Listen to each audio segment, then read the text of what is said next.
Microphone. Welcome, everyone. I will be calling this meeting to order.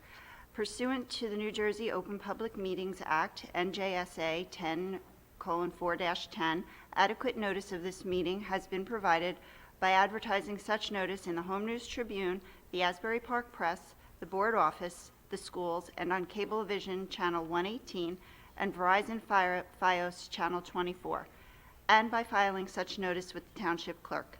This meeting was scheduled for Tuesday, June 29, 2021. The Board will take formal action on payment of bills and other agenda items. Mr. Mayor? Thank you, Mr. Carroll.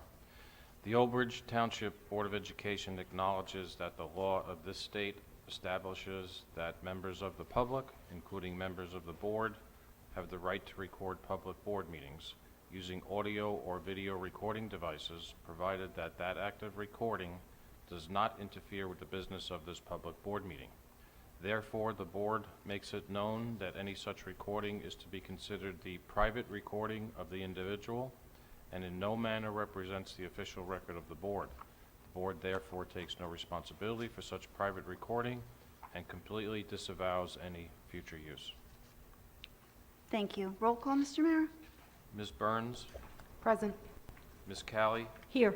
Mr. DePrima, Here. Mr. Dunn, Here. Ms. Ellis Foster, Here. Mr. Giordano, Here. Mr. Solikowski, Here. Mr. Weber, Mr. Carroll. Here. Quorum exists. Thank you. Okay, and if we can all stand for the pledge. I pledge allegiance to the flag of the United States of America and to the republic for which it stands, one nation, under God, indivisible, with liberty and justice for all. If we can all please remain standing, to acknowledge, the board acknowledges the death of Fred Cole, retired OBHS teacher and coach, and Sally Jenkins, retired secretary, and express its deepest sympathy to their families and friends.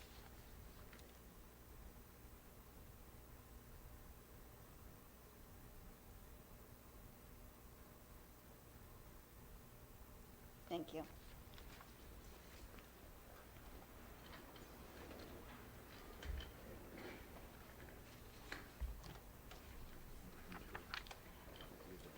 Okay, first order of business is I need a motion to approve the addendum.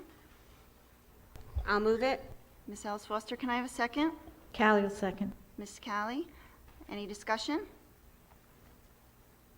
Can I have a roll call, Mr. Mayor? Ms. Burns, Yes. Ms. Callie, Yes. Mr. DePrima, Yes.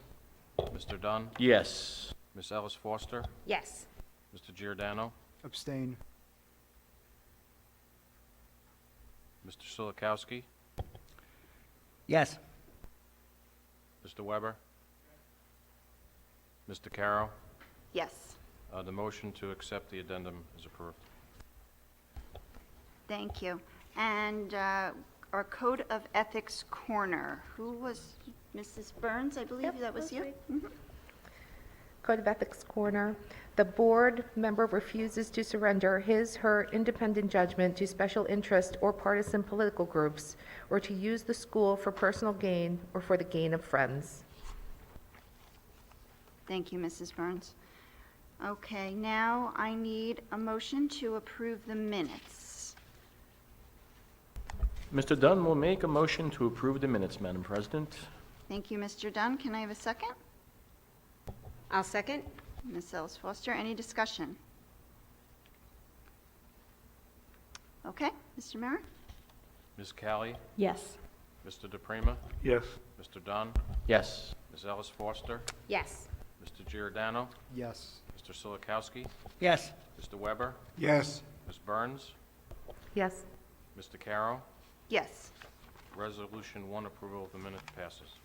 Okay, and I don't think we have a report of the student representative yet? We don't, no, okay. Okay, we'll start fresh in either August or September with our new student representative. Recognition, Mr. Citadino? Thank you, Madam President. If you recall, last week, we had the honor of recognizing the Middle School Junior Honor Society inductees, and this year, the High School Honor Society National inductees. The ceremony happened closer in the middle of the pandemic, so I don't feel that they received the recognition that they deserve, so we invited all of this year's recipients to tonight's meeting. As you know, not only do you have to demonstrate academic prowess to be a National Honor Society recipient and to be a member of this organization, but you have to have character and leadership and servitude. So it is quite an honor and is not easy to do, so we've invited the recipients here tonight. As I call your name, please remain standing until the end so that we can recognize you all and give you a round of applause.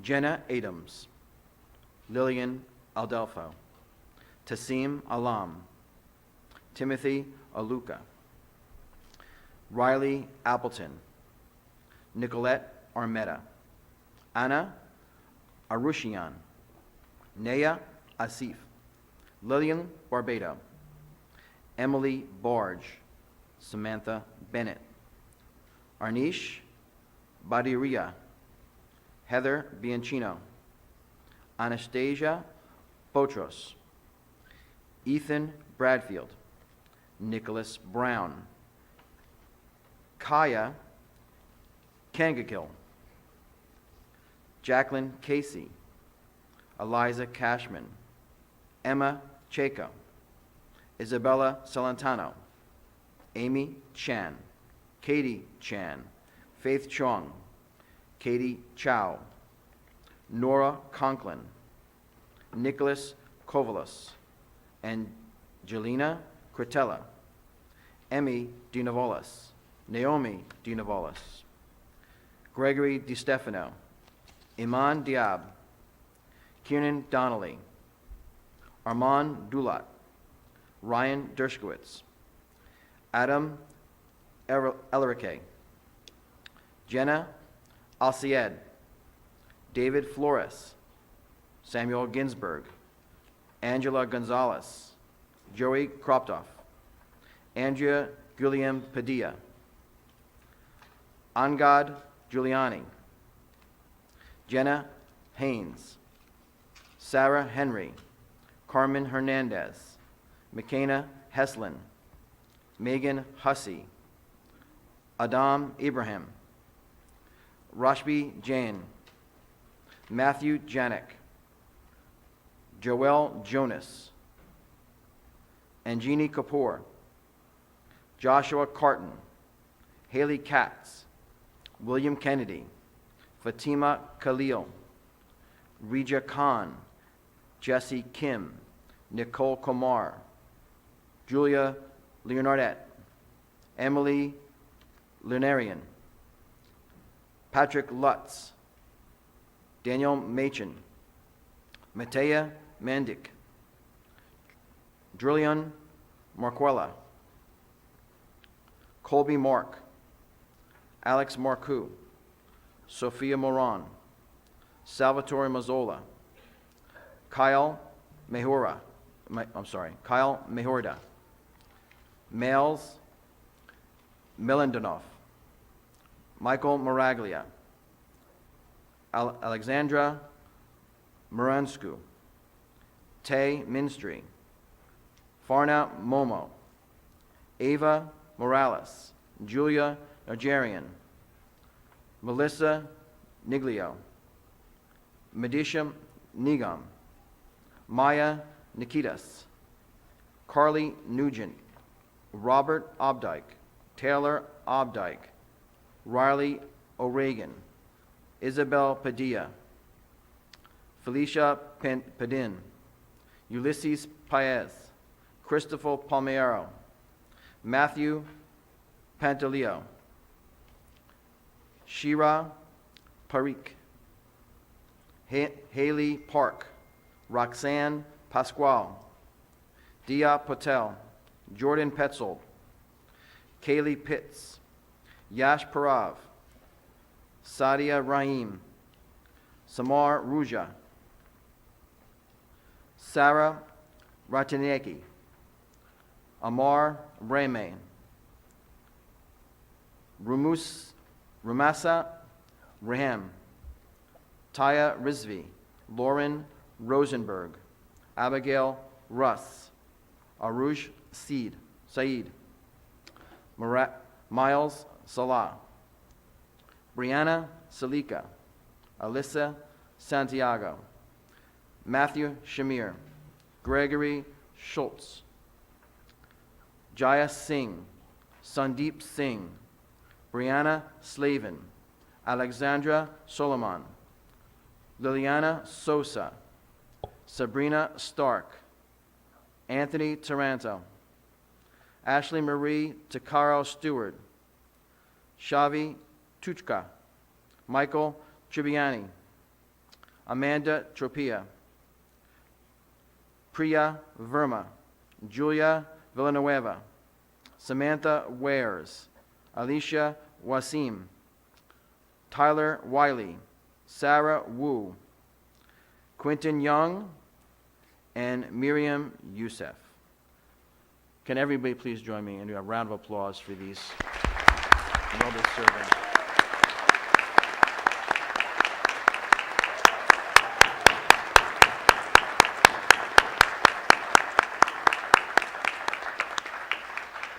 I thank you for all you've done to reach this accomplishment, and I wish you the best going forward in the future. Thank you. Now, last week we also did the Junior Honor Society, and I know one recipient wasn't able to be there. Megan Valenzola, are you here tonight? Please stand. I thought I saw you. Megan wasn't here last week because she was at the town council meeting receiving an honor for her work towards spreading kindness. And for that reason, she couldn't be here, so I want everyone to recognize her tonight for being a member of the Junior National Honor Society.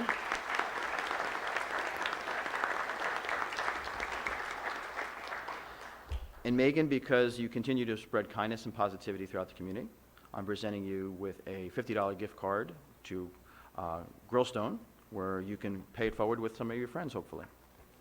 You're welcome.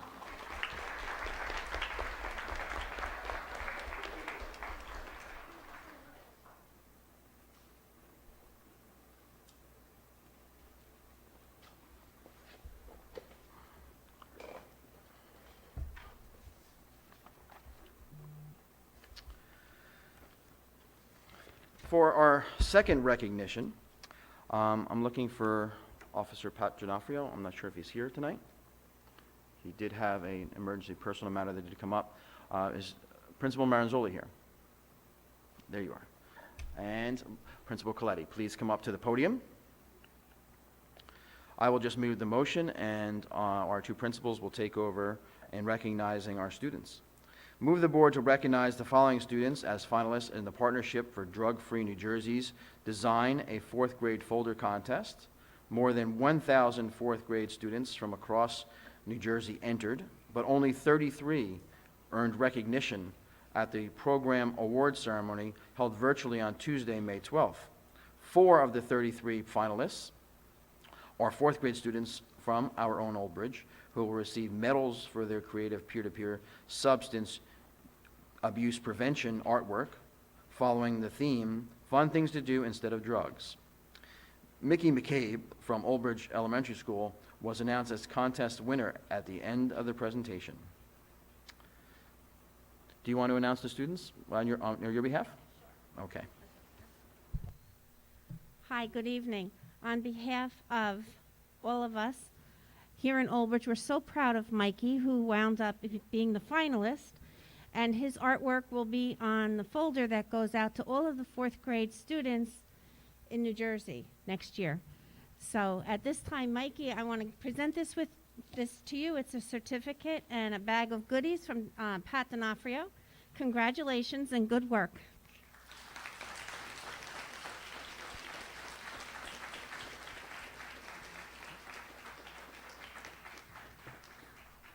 Thank you, Ms. Coletti.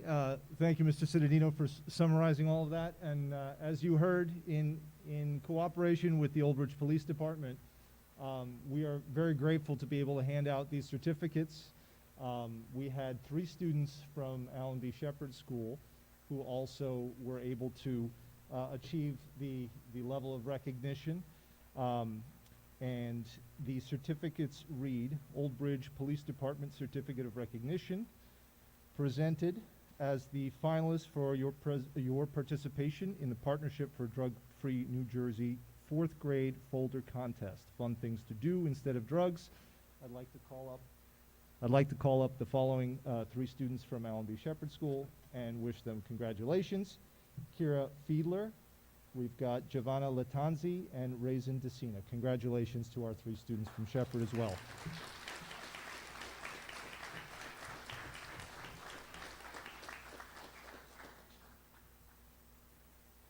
And those 3 students can come on up and receive their awards. Thank you.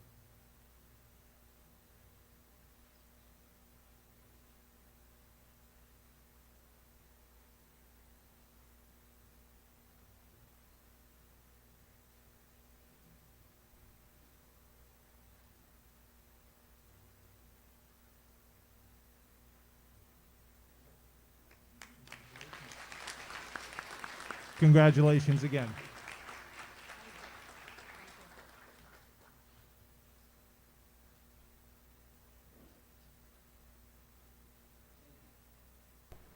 Thank you. Our third recognition is to move the board to recognize James A. McDivitt Elementary School for receiving 2 Promising Practice Awards from Character.org in 2021. The 2 programs, Adopt the OBPD, or Old Bridge Police Department, and Building Imaginative Lifelong Learners with STEM, were submitted by the McDivitt School and will be honored at the Character.org National Forum in Washington, D.C. on October 20th through the 22nd, 2021. So we thank all of the staff members and building leadership that made that possible to receive that recognition. Thank you very much, and congratulations.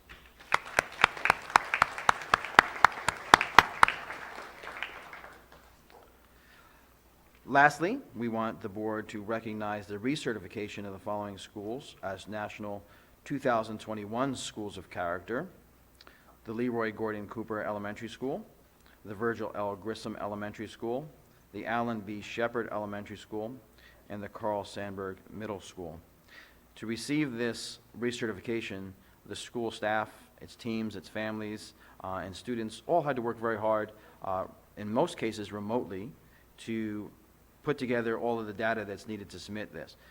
It was very difficult for not only Old Bridge schools, but schools throughout the country to do this process, and many were not recertified, but we're happy to see that the schools here in Old Bridge were recertified, and that a lot goes to, again, the students, the staff, and the leadership at the schools. So congratulations.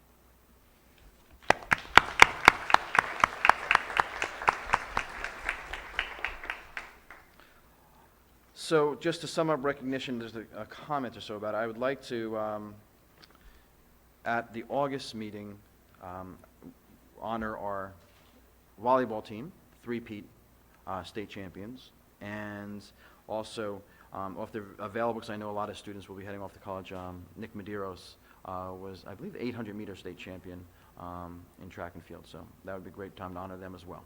So something to keep on the radar, and congratulations to all those teams and the individual athletes for their state championships. Congratulations.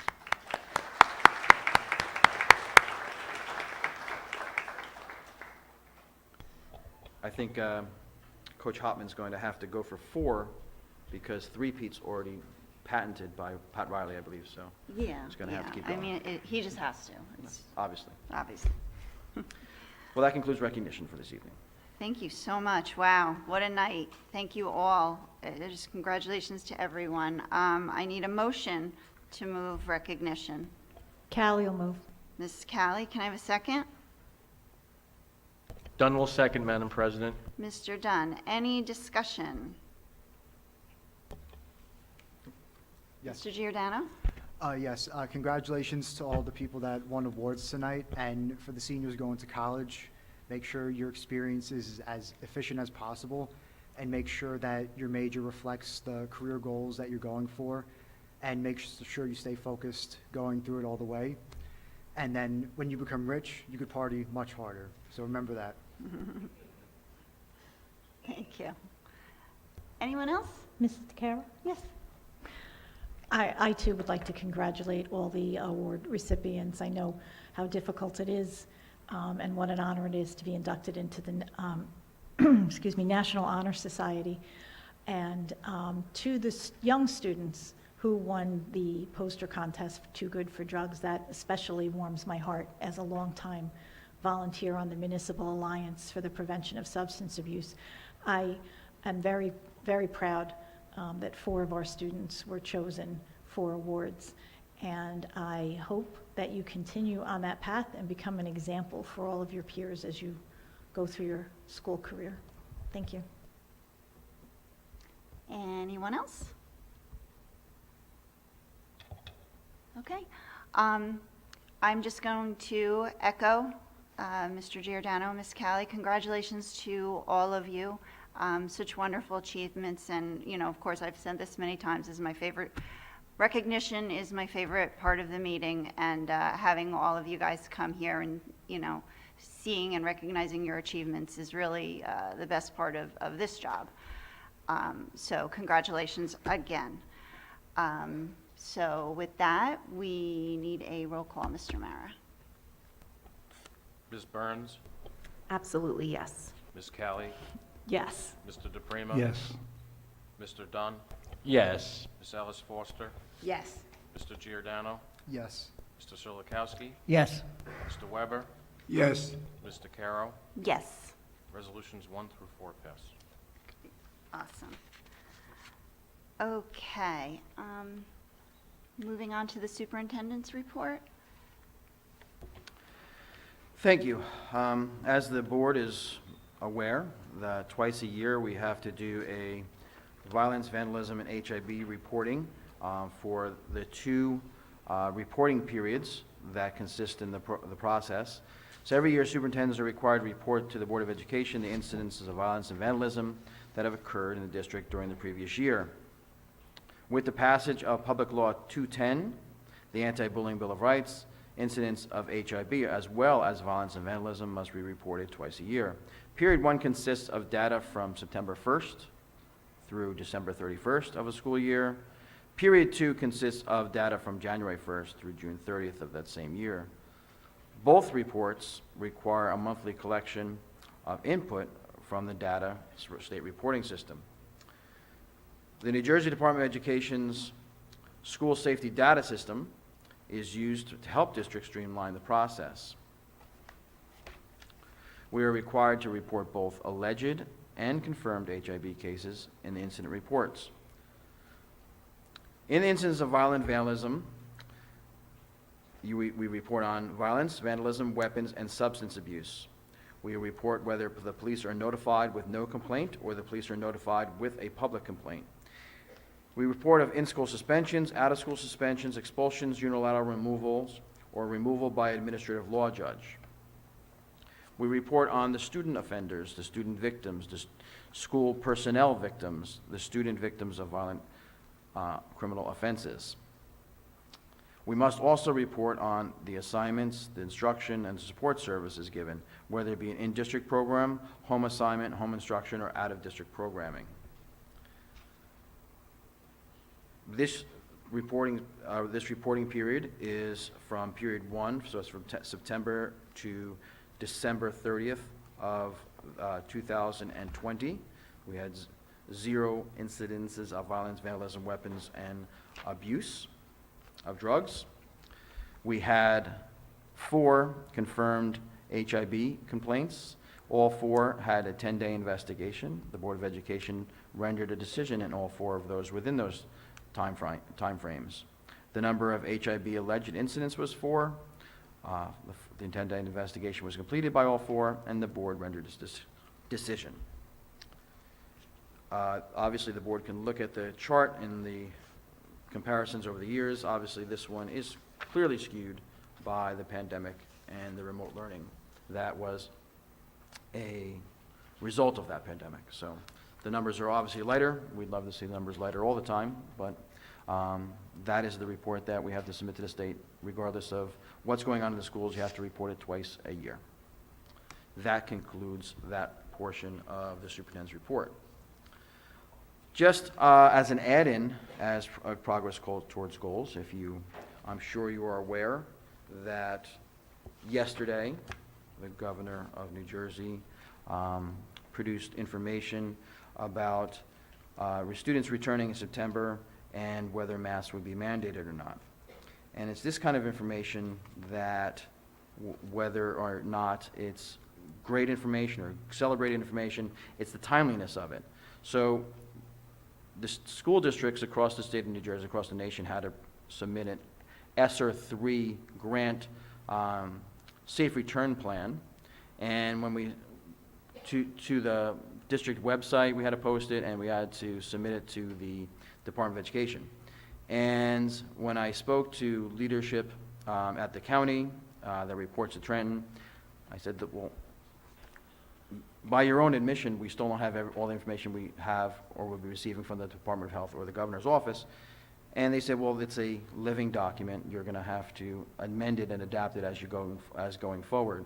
And I don't think that's always reported to the public when you have to do something like that. So we have a timeline of last Thursday to put the information on the website, knowing that many things would change between now and the next 60-day reporting period. You have to get input from the public every 60 days to weigh in on your plan. Obviously, there'll be, between the data collection we did in the beginning of June to the beginning of August would be 60 days, and we'd have to do it again. And there'll be a more concrete plan for our students when they return in September. But my question would be to the governor, if we had to submit it on Thursday, and you reported this on Monday, what changed between Thursday and Monday, and why just not report it to us before we had to put the information out? And it's the kind of information that is important, and that when we did a collective letter of the county superintendents to the governor, the one thing we asked for is the timeliness of information so that we can accurately report information to the public and better serve the public. And I guess that part was left out, because I don't think anything dynamically changed between the numbers of active COVID cases in the state of New Jersey between yesterday and Thursday of last week. So with that information, I would recommend to the board that we discuss this under new business later on, but my recommendation would be to, just like we put in our letter to the governor, open schools without masks in place. And if something changes between after school opens with this governor or whoever the governor may be at the time that says that measures that we have in place aren't sufficient during a pandemic, or if the pandemic numbers increase, then we'll address it at that time. But my recommendation to the board would be that we open September. I think we've done a good job getting people vaccinated. New Jersey is around 67% vaccinated, and I think that speaks to a lot of the number of cases going down, and that would be the best way to operate. We'll have more information going forward relative to, obviously we'd have concerns with what extra measures we would take in classrooms where there are health impaired students that may be a greater risk, and we can take measures there to better protect them. There's a unit on the stage which we're looking at and we're presenting to the board tonight in executive session, let them walk through it. This is different than the unit we originally looked at. We received better data from this. It is a HEPA 15 filter, a MERV 15 filter inside a UV electronic filtration device that not only kills viruses and bacteria, but also kills mold. We talked about in our AC systems and so forth, you can't retrofit them to a MERV 15. This takes it out of that box and puts a MERV 15 filter in every classroom. And not only does it have the MERV 15 filter, but also has the ultraviolet lights, which also add the extra component of anything that gets past the MERV 15 then has to be exposed to the ultraviolet light, which would then kill any virus, bacteria, or even mold. So that would be my recommendation to the board for executive session, for under new business tonight. Obviously, there are probably a lot of people from the public who would like to weigh in and probably agree with opening the schools without masks. And I suggest that that's the the process we go through, Madam President. Okay. Well, thank you very much, Mr. Cittadino. Yeah, we will definitely have that conversation during new business tonight. Moving on, correspondence? No correspondence. Any special committee reports? I can't remember if we had any. No? Okay. All right. So I'm going to open to the hearing of the residents on agenda items only, okay? So if you can limit your comments to anything that's on the agenda, and if, for the board's reference, if you can cite the agenda item that you're discussing, that would be helpful to us to, to be able to refer to it. So right now, if you have any comments or concerns about any of the agenda items, now is your chance to come on up and speak.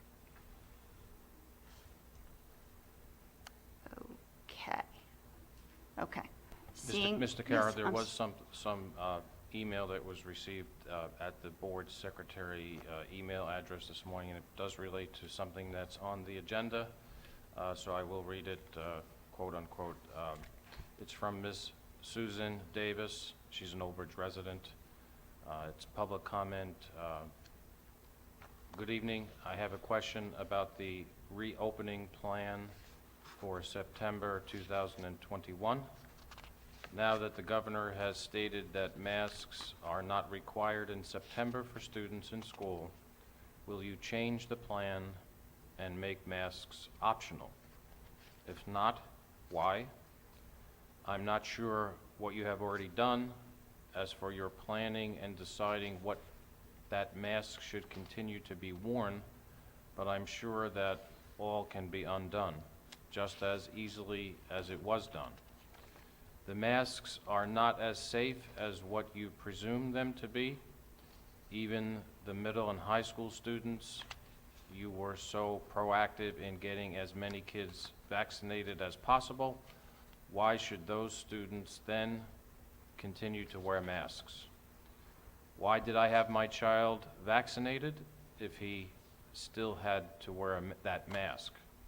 Even for those who chose not to be vaccinated, that was their choice, and it should be everyone's choice as to if they feel they need to wear a mask.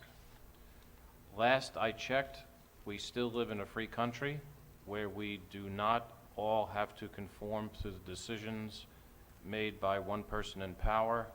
We have choices. We should be allowed to decide if our children need to wear a mask. You are taking away the freedom that many men and women have fought for. I have heard many people talking about additional funding for school districts that are requiring masks, that although they cannot withhold funding if you do not require masks, but that they may slip you a little extra if they do. Although I admit that funding for the school is important, it is not more important than the health of our children. I have heard Mr. Cittadino many times during the past year comment about not wanting to do this or that, yet because there may be funding available and we don't want to do it now because then we can't get the funding later, i.e. adding additional days to ESY, installing better air ventilation in schools as opposed to improving the track at Lombardi Field. So my guess is that if there is the possibility that there may be additional funding to those schools that require masks, then that is why you are requiring masks. Please don't use our children as pawns to get additional funding. Half of the board was not even wearing masks at the last board meeting. I will assume you were vaccinated. If you don't need to wear a mask now that you are vaccinated, then why do our children? Unmask our children.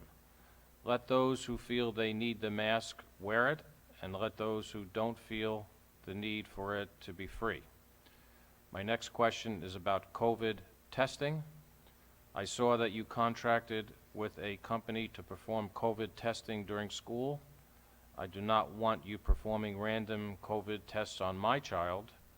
I do not give you permission to do that to my child. If my child needs to be tested, I will take my child to a place of my choosing, not yours. Again, you are trying to take away our freedom. This contract was, in my opinion, a waste of taxpayers' money. There was absolutely no reason for the district to pay for COVID testing on every student that has some kind of symptom that is also a symptom of something else. If you feel the student needs testing, then you should let the parent know, and then the parent can take the child and have testing done. Why should taxpayers pay for the testing of all these students? Again, I am hoping that you have an opt-out for this, because again, I say I do not give permission for you to do any COVID testing on my child, Susan Davis, Old Bridge, New Jersey. Thank you, Mr. Kara. Just a point of clarification. So you probably meant to read that under correspondence. It didn't fall under an agenda item. But there was a memo that we went out to all parents, and a weekend update, just with frequently asked questions because of the Safe Return Plan. And again, like I said in there, the Safe Return Plan subsection titles are not derived from anyone on this board or administration. Those are from a template. So when it says the correct mandatory mask in the first section 1, that's not something anyone here in this township district said, let's do a subsection on that. That came from the state template. You have to, and kind of like what this parent is saying, this compliance to this questioning and putting this plan together is directly related to $6.3 million that the federal government is giving to the states, and the states are telling us this is what you have to do to get your $6.3 million. So answering the questions and having the questions answered as best as possible without all the information that we need required me to go back to the public and let them know that, one, we didn't, at least at that time, have a position on face coverings or masks in school for September, because that executive order still was sitting with the power of the governor. He didn't retract it at that time when we put this information out on Thursday. Had he took the information that he had put out yesterday and put it out last week, maybe that would have helped, and again, ease the nerves and calm the people from the communities. And I think that can easily be seen, that that's something he could have done to at least get some information out that wouldn't have everyone so concerned. But that wasn't shared with us. We had to put information out knowing that we're going to change it or amend it later on the best that we could, saying that we don't know at this point. We'll see what happens with the future. But we certainly couldn't say in the statement, if you have a mandate, we're eliminating it. We don't care, because the answer is then you don't get your $6.3 million. So we have to see what's going on and work around it. The question about testing was, have you had any testing on site, and could you do it in the future? And they're not looking for a testing of sick children. They don't want parents to send their kids to school to get a test for COVID. That's not the goal of it. They want to do subgroups of students if there is an outbreak in a community. So let's say the school play, 4 kids come down with COVID. They want to have the ability for the school nurse here to offer as an option to parents all the kids in the school play if they want to be tested. No one would be tested without their parent permission, but this way we could say, okay, that is a subgroup. There may be an outbreak amongst those special group of students who are working together and so forth, so we can contain it better so it doesn't filter out to the rest of the community. But nowhere in that does it state that anybody would be tested without their parental permission, or unless you're over the age of 18. That's just the information as we report it. So would it be available to parents in the future as a convenience that, if you're worried, because I get that all too, we call you and say, your child was in close contact with someone on this team or in this group.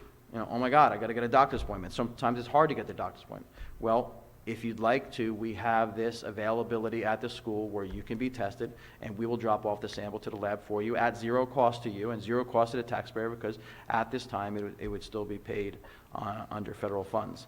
So that is the option that the board would have available, and the people of Old Bridge would have available if we continue with that partnership, that we're looking to go down that path. So hopefully that answers two of the questions in that email. Thank you, Mr. Cittadino. Okay, so at this time, I'm going to close that portion of the hearing of the residents, and we're going to move on to policy. And is this? No action, right, first reading. Does anybody have any comments or questions on policy? Or does anyone need anything explained any further? No? Okay. So, curriculum, professional development, items 1 through 8. Can I have a motion, please? I'll move it. Okay, can I have a second? Callie will second. Okay. Any discussion on curriculum, professional development, items 1 through 8? Seeing none, can I have a roll call, Mr. Mara? Mr. Dunn, Yes. Ms. Ellis Foster, Yes. Mr. Giordano, No for 1 through 4, and yes for 5 through 8.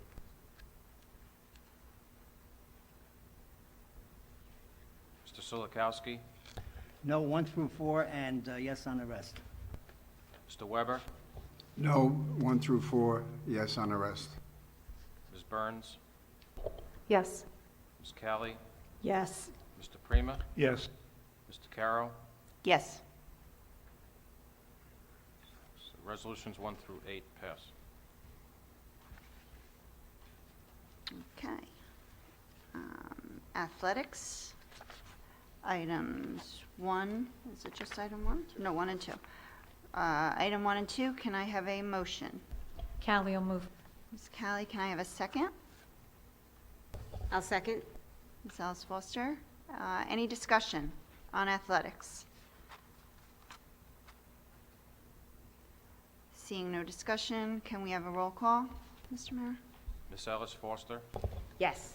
Mr. Giordano, Yes. Mr. Solikowski, Yes. Mr. Weber, Yes. Ms. Burns, Yes. Ms. Callie, Yes. Mr. DePrima, Yes. Mr. Dunn, Yes. Mr. Carroll. Yes. Resolutions 1 and 2 pass. Thank you. All right. So now we have finance, items,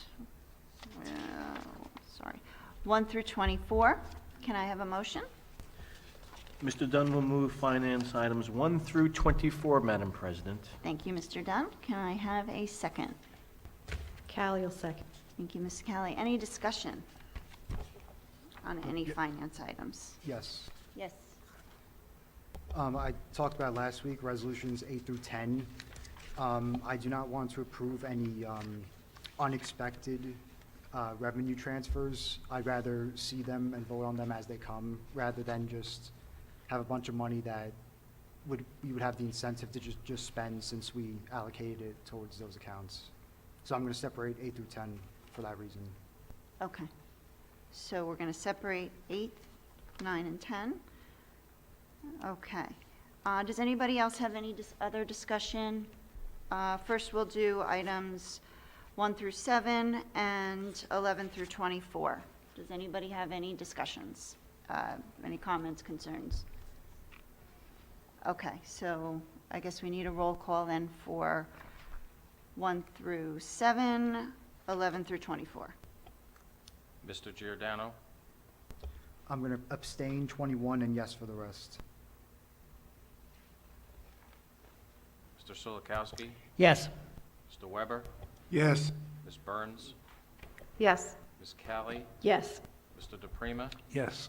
Mr. Dunn, Yes. Ms. Ellis Foster, Yes. Mr. Carroll. Yes.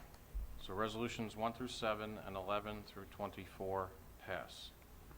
Oh. On Mr. Giordano, do you want to vote jointly on 8, 9, and 10, or 8 or individually, or Yeah, the same. As a group? Combined, yes. Excuse me, I'd like to reverse a portion of my vote on this one item. Turn your mic on. I'd like to change my vote on one of the items I just voted yes for. Item 21, the sidebar agreement. Do you want to abstain or vote no? I'm going to vote no.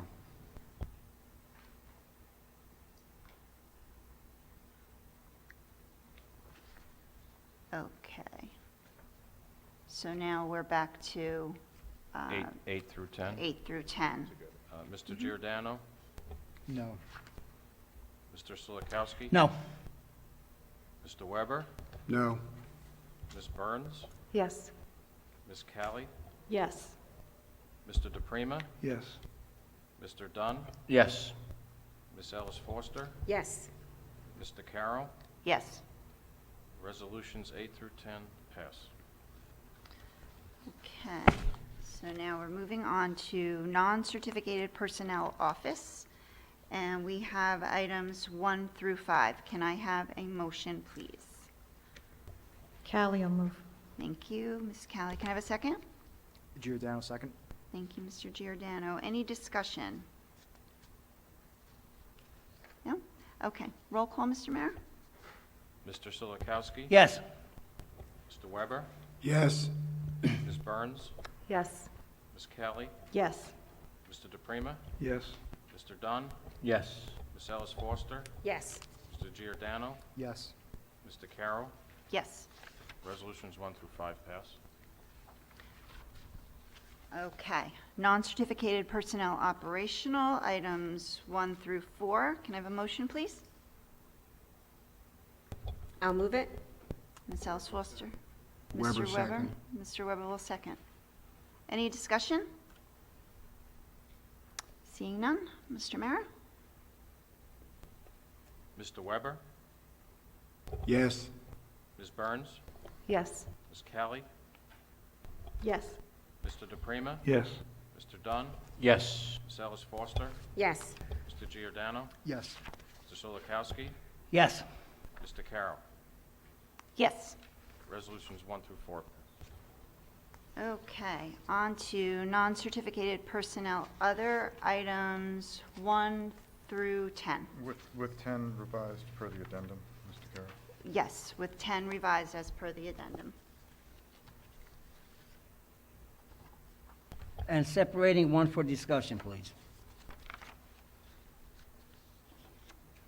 Okay. Any other discussion? Do you want to just discuss that now, Mr. Silikowski, or? Yes, we have There you two are. retirees on this agenda, and I wish them a lot of luck. The first one is Gail Vincentini. She's at Carpenter, paraprofessional with 19 years of service. And we have a regular teacher at the Sherrard Grade School, grade 3, with 27 years, Joyce Regan. With a total of 46 years, I wish these people a lot of luck and a great life ahead. Thank you very much for your service. Any other discussion?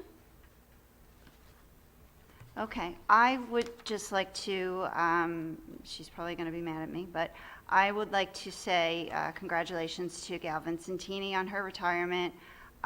She's, like Mr. Silikowski said, 19 years in the district. She's been at Carpenter School for 18 years, and she's just loved every second of working in that school, and the families and the students just have loved her as well. And, you know, she is also my sister, so I'm a little partial to her. I think she was great, and I'm really happy that she's retiring because she is not going to be bored for very long because she does have a little grandson coming in September, so that's very exciting. I'm very happy for her. So I'd just like to say that. And that is it. Can I have a roll call, Mr. Mara? You don't have a motion. Oh, I don't have a, oh, sorry. Can I have a motion? I'll move it. And can I have a second? Callie will second. Thank you. For some reason, I thought we moved. Sorry. meant to discuss that after we moved it. But anyway, go ahead, Mr. Ms. Mayor. Burns? Yes. Ms. Callie? Yes. Mr. DePrima? Yes. Mr. Dunn? Yes. Ms. Ellis Foster? Yes. Mr. Giordano? Yes. Mr. Solikowski? Yes. Mr. Weber? Yes. Mr. Carroll? Yes, Resolutions 1 through 10 as amended, pass. thank you. Sorry about that. Okay, now on to certificated personnel. And as Mr. Solikowski mentioned already, Joyce Regan with the retirement, and I need a motion to move items 1 1 through 46, including the addendum. through 46, including the addendum. So just, can I have a motion? Callie will move. Ms. Callie, can I have a second? Burns will second. Okay, any discussion? Separating 18, 21, 23, 24, 25, 26, and 40 for voting purposes and discussion.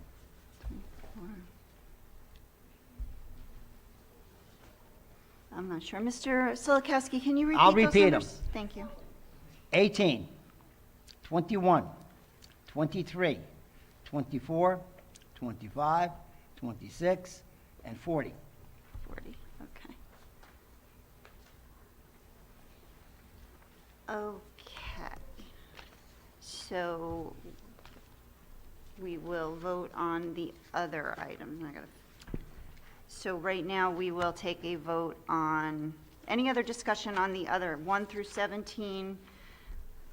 Do I have to- Number 22, numbers 26 through 39, and numbers 41 through 46.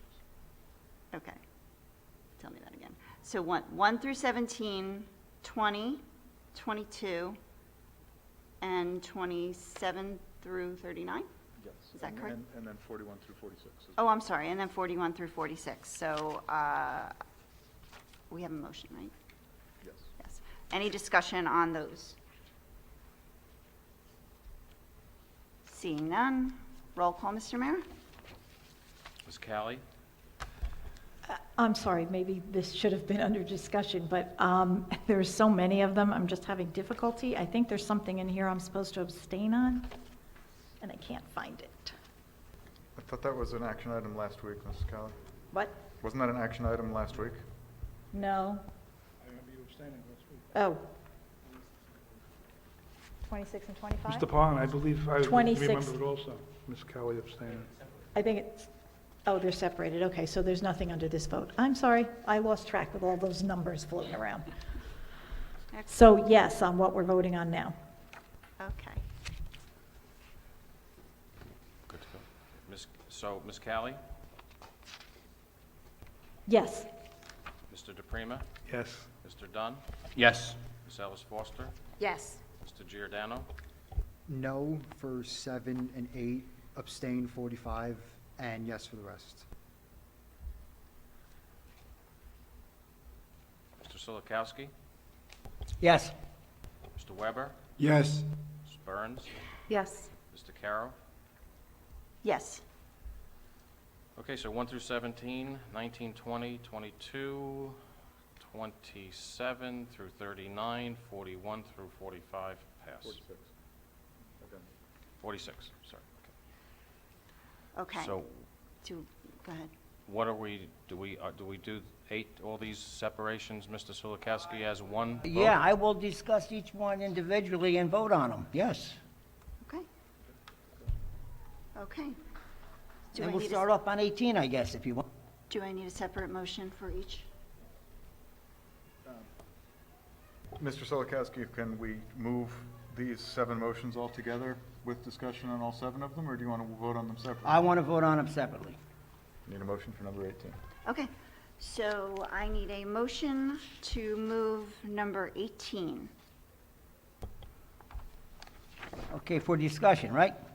For discussion and voting. You need a motion. Okay. You need a motion and a second first, Mr. Dunn will move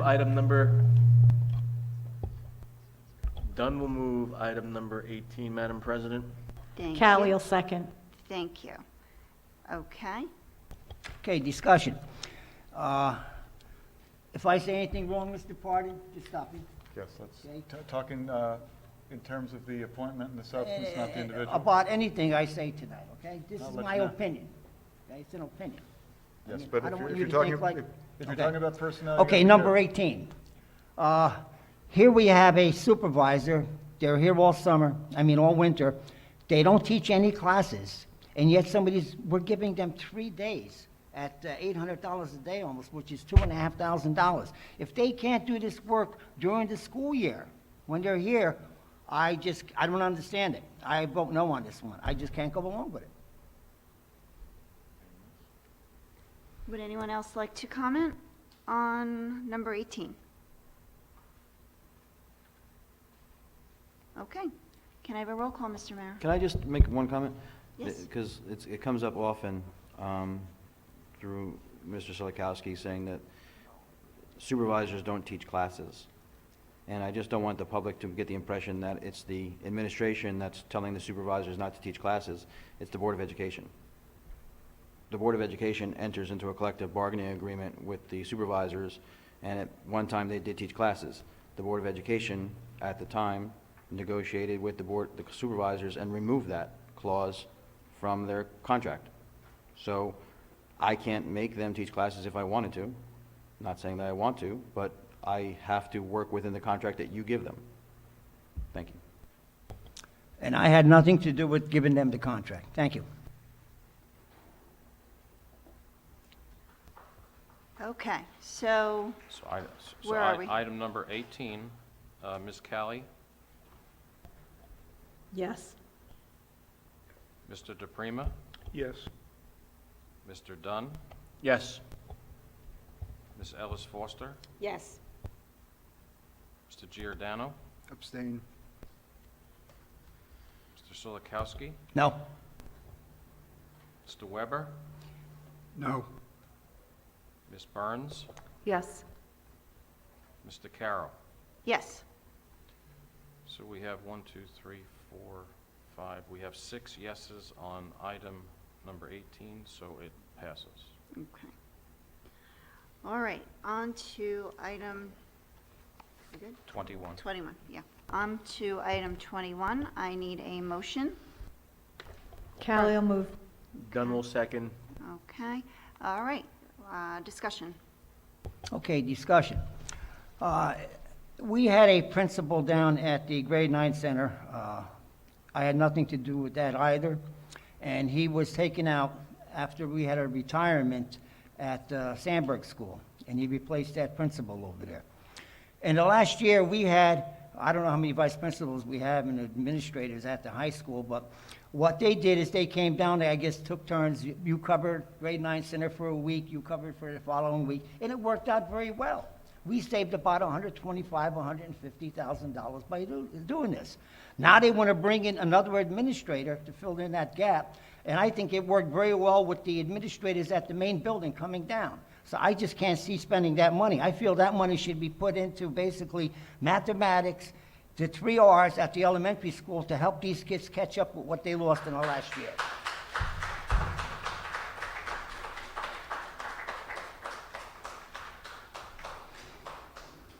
Would anyone else like to comment?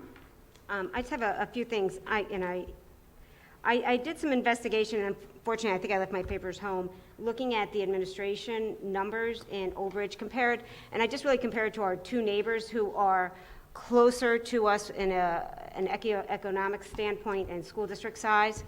And when I looked at it, Old Bridge had 17 administrators. That does not include principals. I'm talking about supervisors, directors, along that lines. Sayreville, which has 2,000 less students than us, also has 17.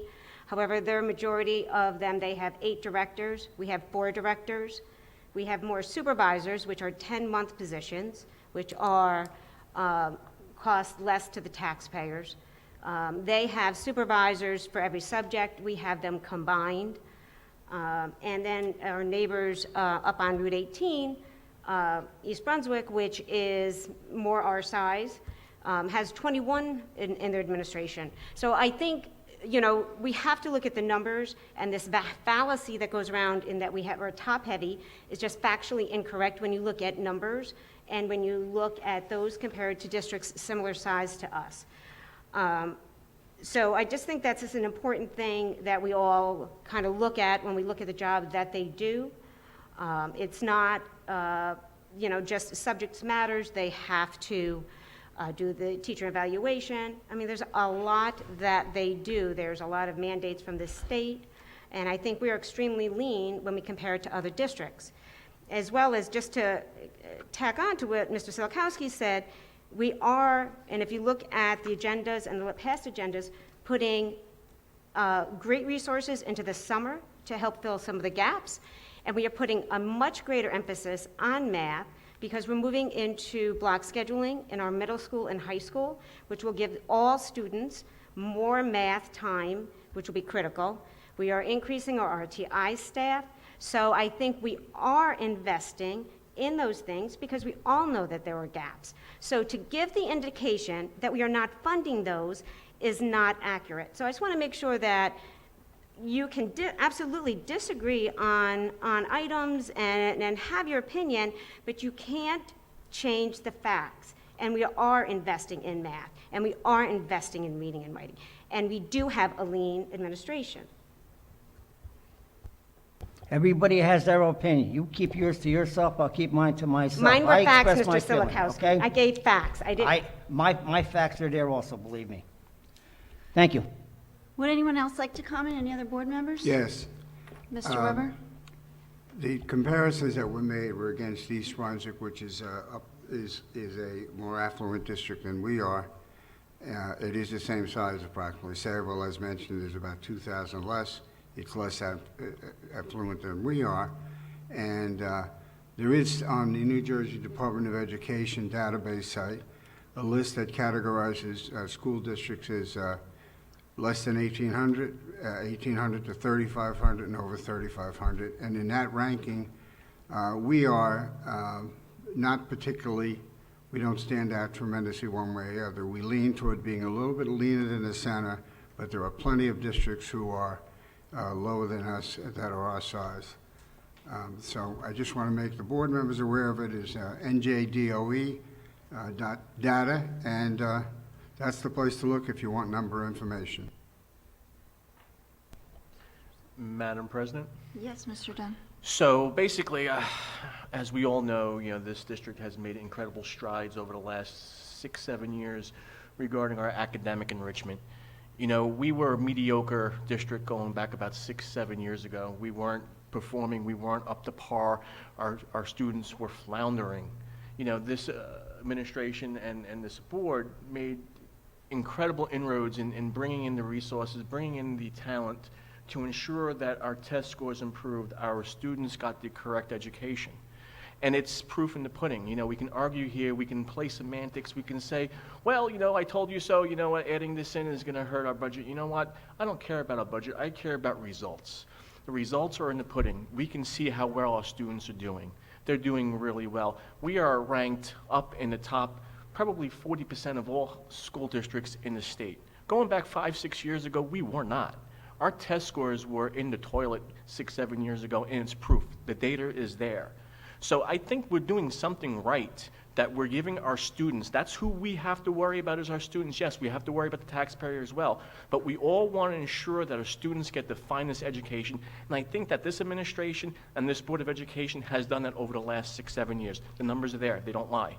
We've been given all kinds of great accolades over the years, and that's due to having the people in the places that are necessary to ensure the academic enrichment of our students. If we're going to start cutting back now, you're going to see a decline of our students excelling. Our students are doing really well. You know what? I'm not going to put a price on that.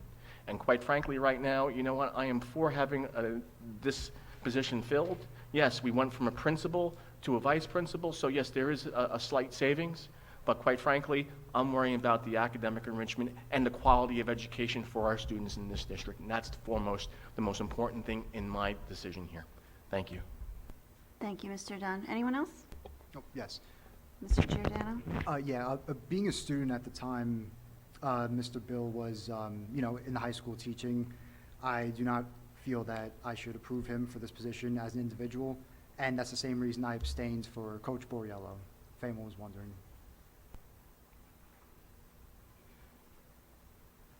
Okay. Anyone else? Okay. My comment is, saying, it kind of disturbed me, the comment, you can send one VP down there for, a month or a couple weeks, whatever you said, and then throw another, send another VP down there for another. I mean, what kind of continuity is that showing for our ninth graders? I mean, what kind of message is that sending to our ninth graders that we're just gonna, send down whoever's not busy, down to our grade 9 center? I mean, that just, to me, sounds just, that's heartbreaking that there's a Board of Ed member that has that attitude. It's heartbreaking to me. I believe that our high school administrators work extremely hard. They worked hard when we had a principal at grade 9 center. They weren't sitting around eating bonbons. They were working. So to say that they could actually go down and split their time up to an entire other class is irresponsible. And as Mr. Dunn said, it's not fostering the quality of education. Thank you. That's all I have to say. So, seeing no other Yes, I have another comment Go on that ahead. one. Yes, I'm not finished. Okay, what happens is, the people that came down from the main building, these are the administrators that these kids in the ninth grade are gonna be dealing with for the next 3-4 years. That's why it's a good idea of what I came up with, okay? Because now they're getting exposed to these administrators way before they get into the main building. That's all I have to say. Thank you. Well, Mr. Solikowski, you did hear this candidate come in. We met him last week, and you did hear his take on how he wanted to integrate the ninth graders into the high school and the high schoolers into the ninth graders, so that the ninth grade students did have more of a sense of what's going on up at the high school, and having the teachers go back and forth as well. So that is something that this candidate that we have on the agenda tonight is wants to do, and we're not sure even, I don't know if there is if he is going to be there, or if they're going to put another one, another VP down there. I'm not sure, but the goal with this administration is to have the ninth graders know all of the administrators, and they have a plan to do that. I don't know if you've reached out and asked that, what that plan is, but there is definitely a plan. I mean, I can tell you, Dr. Sasso, that's his main objective, is to make sure that all the students feel integrated together. Can I just offer one point of clarification too, though?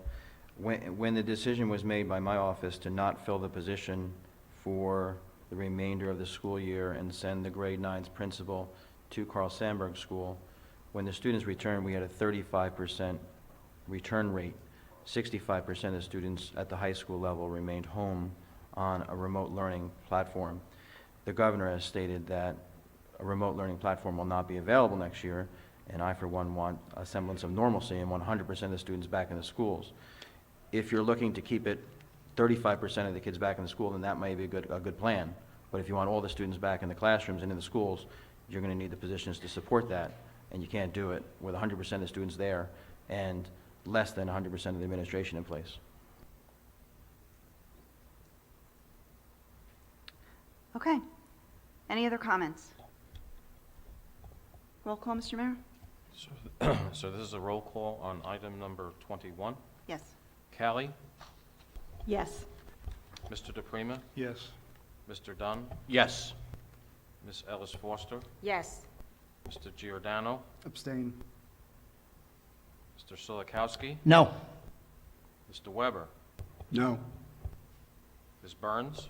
Yes. Mr. Carroll? Yes. The yeses are 1, 2, 3, 4, 5. There are 6 yeses on item number 21. It passes. Okay.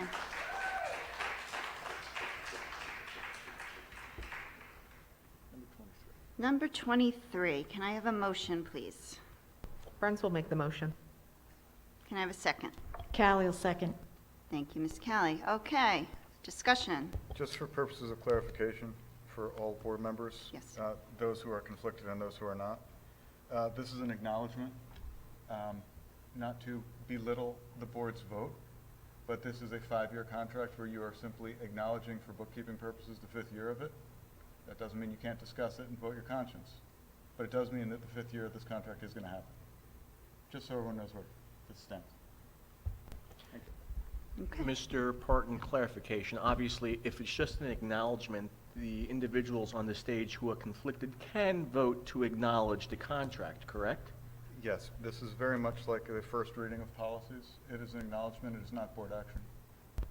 Terrific. And if there's discussion on it up at the stage, the 3 conflicted board members can discuss this, correct? They can discuss this item number 23. They cannot discuss Mr. Cittadino's performance or his future. So, tread lightly. To answer my question, thank you, Mr. Parton. Okay, discussion? No discussion, just voting. Okay. Anybody else? Roll call, Mr. Mara. Okay, on item number 23, Ms. Callie, Yes. Mr. DePrima, Yes. Mr. Dunn, Happily voting yes. Ms. Ellis Foster, Yes. Mr. Giordano, Abstain. Mr. Solikowski, No. Mr. Weber, Yes. Ms. Burns, Yes. Ms. DeCaro, Yes. the yeses are 7 and 23 passes. Resolution 23 passes. Okay. So now we have item 24. We need a motion for item 24. Dunn will make a motion to move item number 24, Madam President. Thank you. Can I have a second? Callie will second. Thank you, Ms. Callie. Discussion? Yes, Madam President. Go ahead. So, Joe Mara is an integral part of this district and administration, and I can say unequivocally that he has been the finest business administrator that I've been around in my tenure here. Obviously, I had a previous business administrator that was here, and plus, I'm involved in a lot of different entities through my professional employment, and I can say that I'm very pleased with Mr. Mara's professionalism and his abilities to balance public and private. He's done a remarkable job here. I'm confident in his abilities as an individual who does deal with different organizations at different levels, and quite frankly, he has brought a refreshing change to the financial aspect of this district, and I'm very pleased and very happy to be able to vote yes on his increase and his contract. Thank you.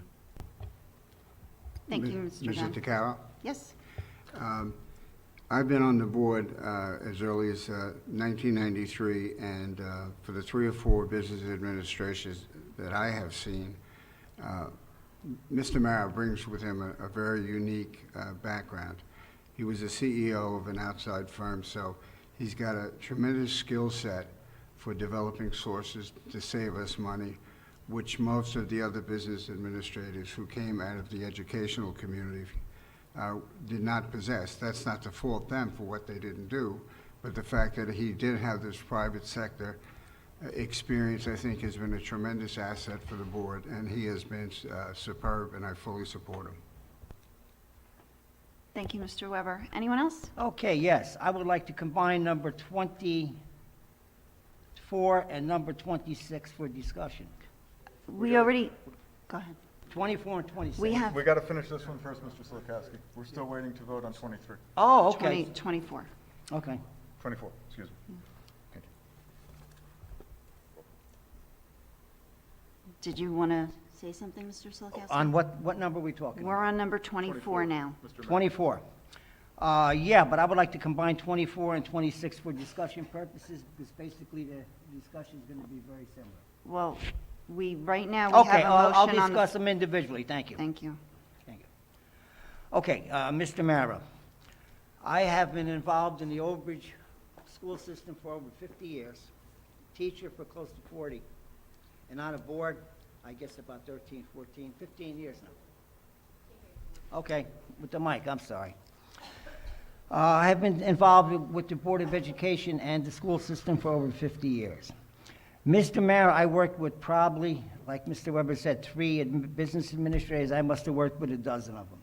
He surpasses all of them in what he does. This individual, he is so professional. Plus, he has a background in the real world, the professional world out there in the business world. So he came to us knowing what he was doing, but not only that, but look at the schools, look at the grounds that we're working with right now. He's on to everything. And this individual will always have my vote. And that's what I'm going to say. He has my yes vote on this one. Okay? Okay. Anyone else? If I could, Yes. just one, I have to concur. I always say there's not a better steward of our monies than Mr. Mara. And then, just kind of one comment, and Mr. Sedadino, correct me if I'm wrong, because I know this came up, but there were previously 5 people within the district that did the job that are currently being done by Dr. Hoker and Mr. Mara. Is that correct? No, it's Did I get that wrong? I'm sorry, it's, Dr. Hoker and Dr. Tui. Oh, okay. There were 5 people who did those 2 Okay, I positions. apologize. Well, then I'll hold that till next time. Sorry. Okay. But yeah, no, Mr. Mara, thank you for your dedication. I know none of us expected to be hit with the cuts that we have, and, again, there's no one more ethical dealing with our money. Anyone else? Yes, Mr. Mara, thank you for saving the taxpayers of Old Bridge approximately $20,000 to $30,000 because you waived your medical benefits because you get them from your wife. Thank you. Me now? Yes, Mrs. Kelly. I'm sorry. I'm not going to lengthen this, but Mr. Mara, thank you for everything you do. I can't think of a better person. You've done an excellent job, and nobody signed on for the job that you have, continue to have with all of the budget cuts. So, thank you. Madam President, can I say something, please? Of course. Without talking about opinions or facts or people's names or positions or whatever, we're all taxpayers up here also. We don't want to spend more money than we have to. I mean, we're in the same predicament as everybody out there. But as Mr. Dunn said earlier, our school district has risen tremendously over the past 6, 7, 8, 9 years. I don't know exactly. But it takes money. If you run a household and a quart of milk goes up, you still have to buy the quart of milk, right? You can't say, well, I'm not going to buy it this week because it went up $1 or whatever. Just to put it in perspective, it is money. Of course it's about money, but it's not about money. It's about the children and the community. So just please understand that part. Okay. Yes. Mr. Giordano? Yeah, I also have to agree with everyone else. Joe Mara has done a wonderful job. But from this past year, the students not getting the best education possible, it would not be appropriate for me to increase the salaries of the administrators at this time. And I know the teachers were on a 5-year contract, but before that argument gets brought up, it would be the same thing. If it was an individual year thing, I would not vote to increase their salaries for this next year. Anyone else? Okay. I just will concur with all the positive praises to Mr. Mara. He's done an amazing job and just so good at explaining, everything because just the knowledge that he has about the budget and what we can and can't do and what's mandated and what's not mandated. It's just, he's a wealth of knowledge, and I appreciate everything that he has done and all of his advice that he gives. So with that, you can give a roll call. Okay, on resolution number 24, Ms. Callie, Yes. Mr. DePrima, Yes. Mr. Dunn, Yes. Ms. Ellis Foster, Yes. Mr. Giordano, No. Mr. Silikowski, Yes, and the reason why I'm voting yes, because the taxpayers are saving a lot of money. Thank you. Mr. Weber, Yes. Mr. Burns, I'm sorry, Ms. Burns, Yes. Mr. Carroll, Yes. yeses are 8, So Resolution 24 passes, and thank you all for the very nice compliments. I appreciate it. All right, on to item number 25. Can I have a motion, please? I'll move it. Ms. Ellis Foster, can I have a second? Callie will second. Thank you. Okay, discussion. No discussion on my part, just vote. Does anyone else have any discussion? Yes, a very good job for Mrs. Hoker assisting Mr. Cedino during this past year with the changes to the school education environment. Okay. Ms. Ellis Foster? Okay, thank you. So here's what I'll bring up, and again, Mr. Cedino, tell me if I'm wrong. But I thought it was 6 now, if we count Dr. Cascone, but that the combined Dr. Hoker and Dr. Tui were doing the job that either 5 or 6 previous people did in the administration.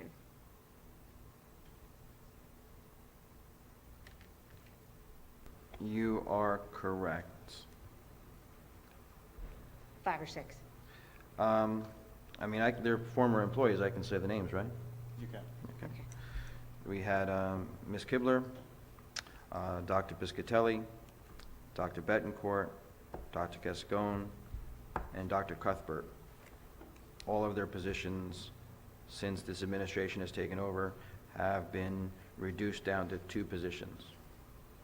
Each position brought with it, oh, I'm sorry, you're right, 6, because Dr. Perino was the assistant superintendent, so if you combine it, yes, 6 positions down to 2.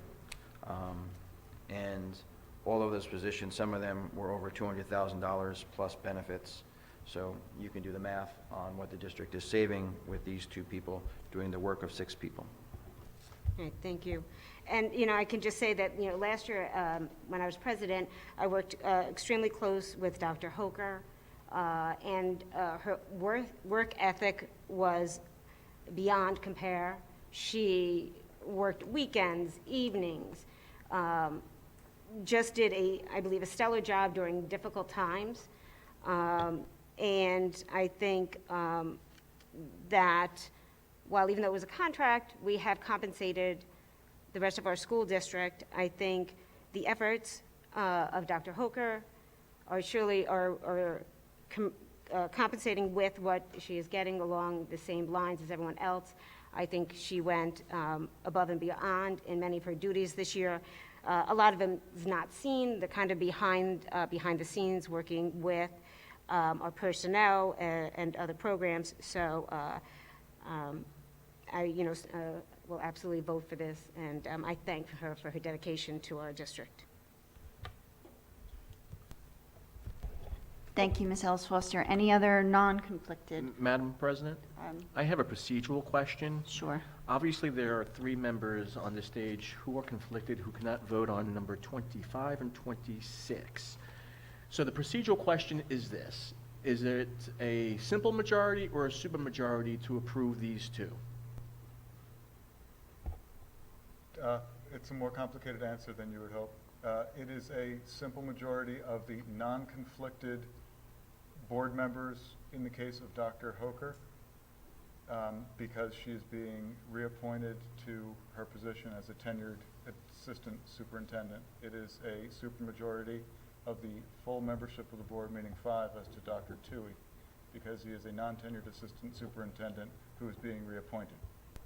So basically, what you're saying is that there's only obviously 6 members who could vote here, so we're going to have to do the math. So thank you for clarifying that, Mr. Parton. Okay. Any other non-conflicted board members have any discussion? Okay. Roll call? So, Mr. Caruso, I would suggest, and with Mr. Parton's blessing, that conflicted board members just vote abstention or no vote. Sorry. They're not included in the roll call. They're not included in the roll call? Right. So who is not? Mr. Dunn, Mr. Caro, and Ms. Callie. Who was the third one? Ms. Callie. Okay, so on Resolution 25, Mr. DePrima? Yes. Can I ask a question that just was brought up tonight that I did? So, Mr. Caro is still conflicted? Yes, Okay. it's a different family member Okay, conflict. thank you. She would not be, if it were if it were the conflict that just retired, the conflict would have retired with her, but it's not. Miss Alice Foster, Yes. Mr. Giordano, No. Mr. Solikowski. No. Mr. Weber, Yes. was that a yes or a pass? I'm sorry. Pass.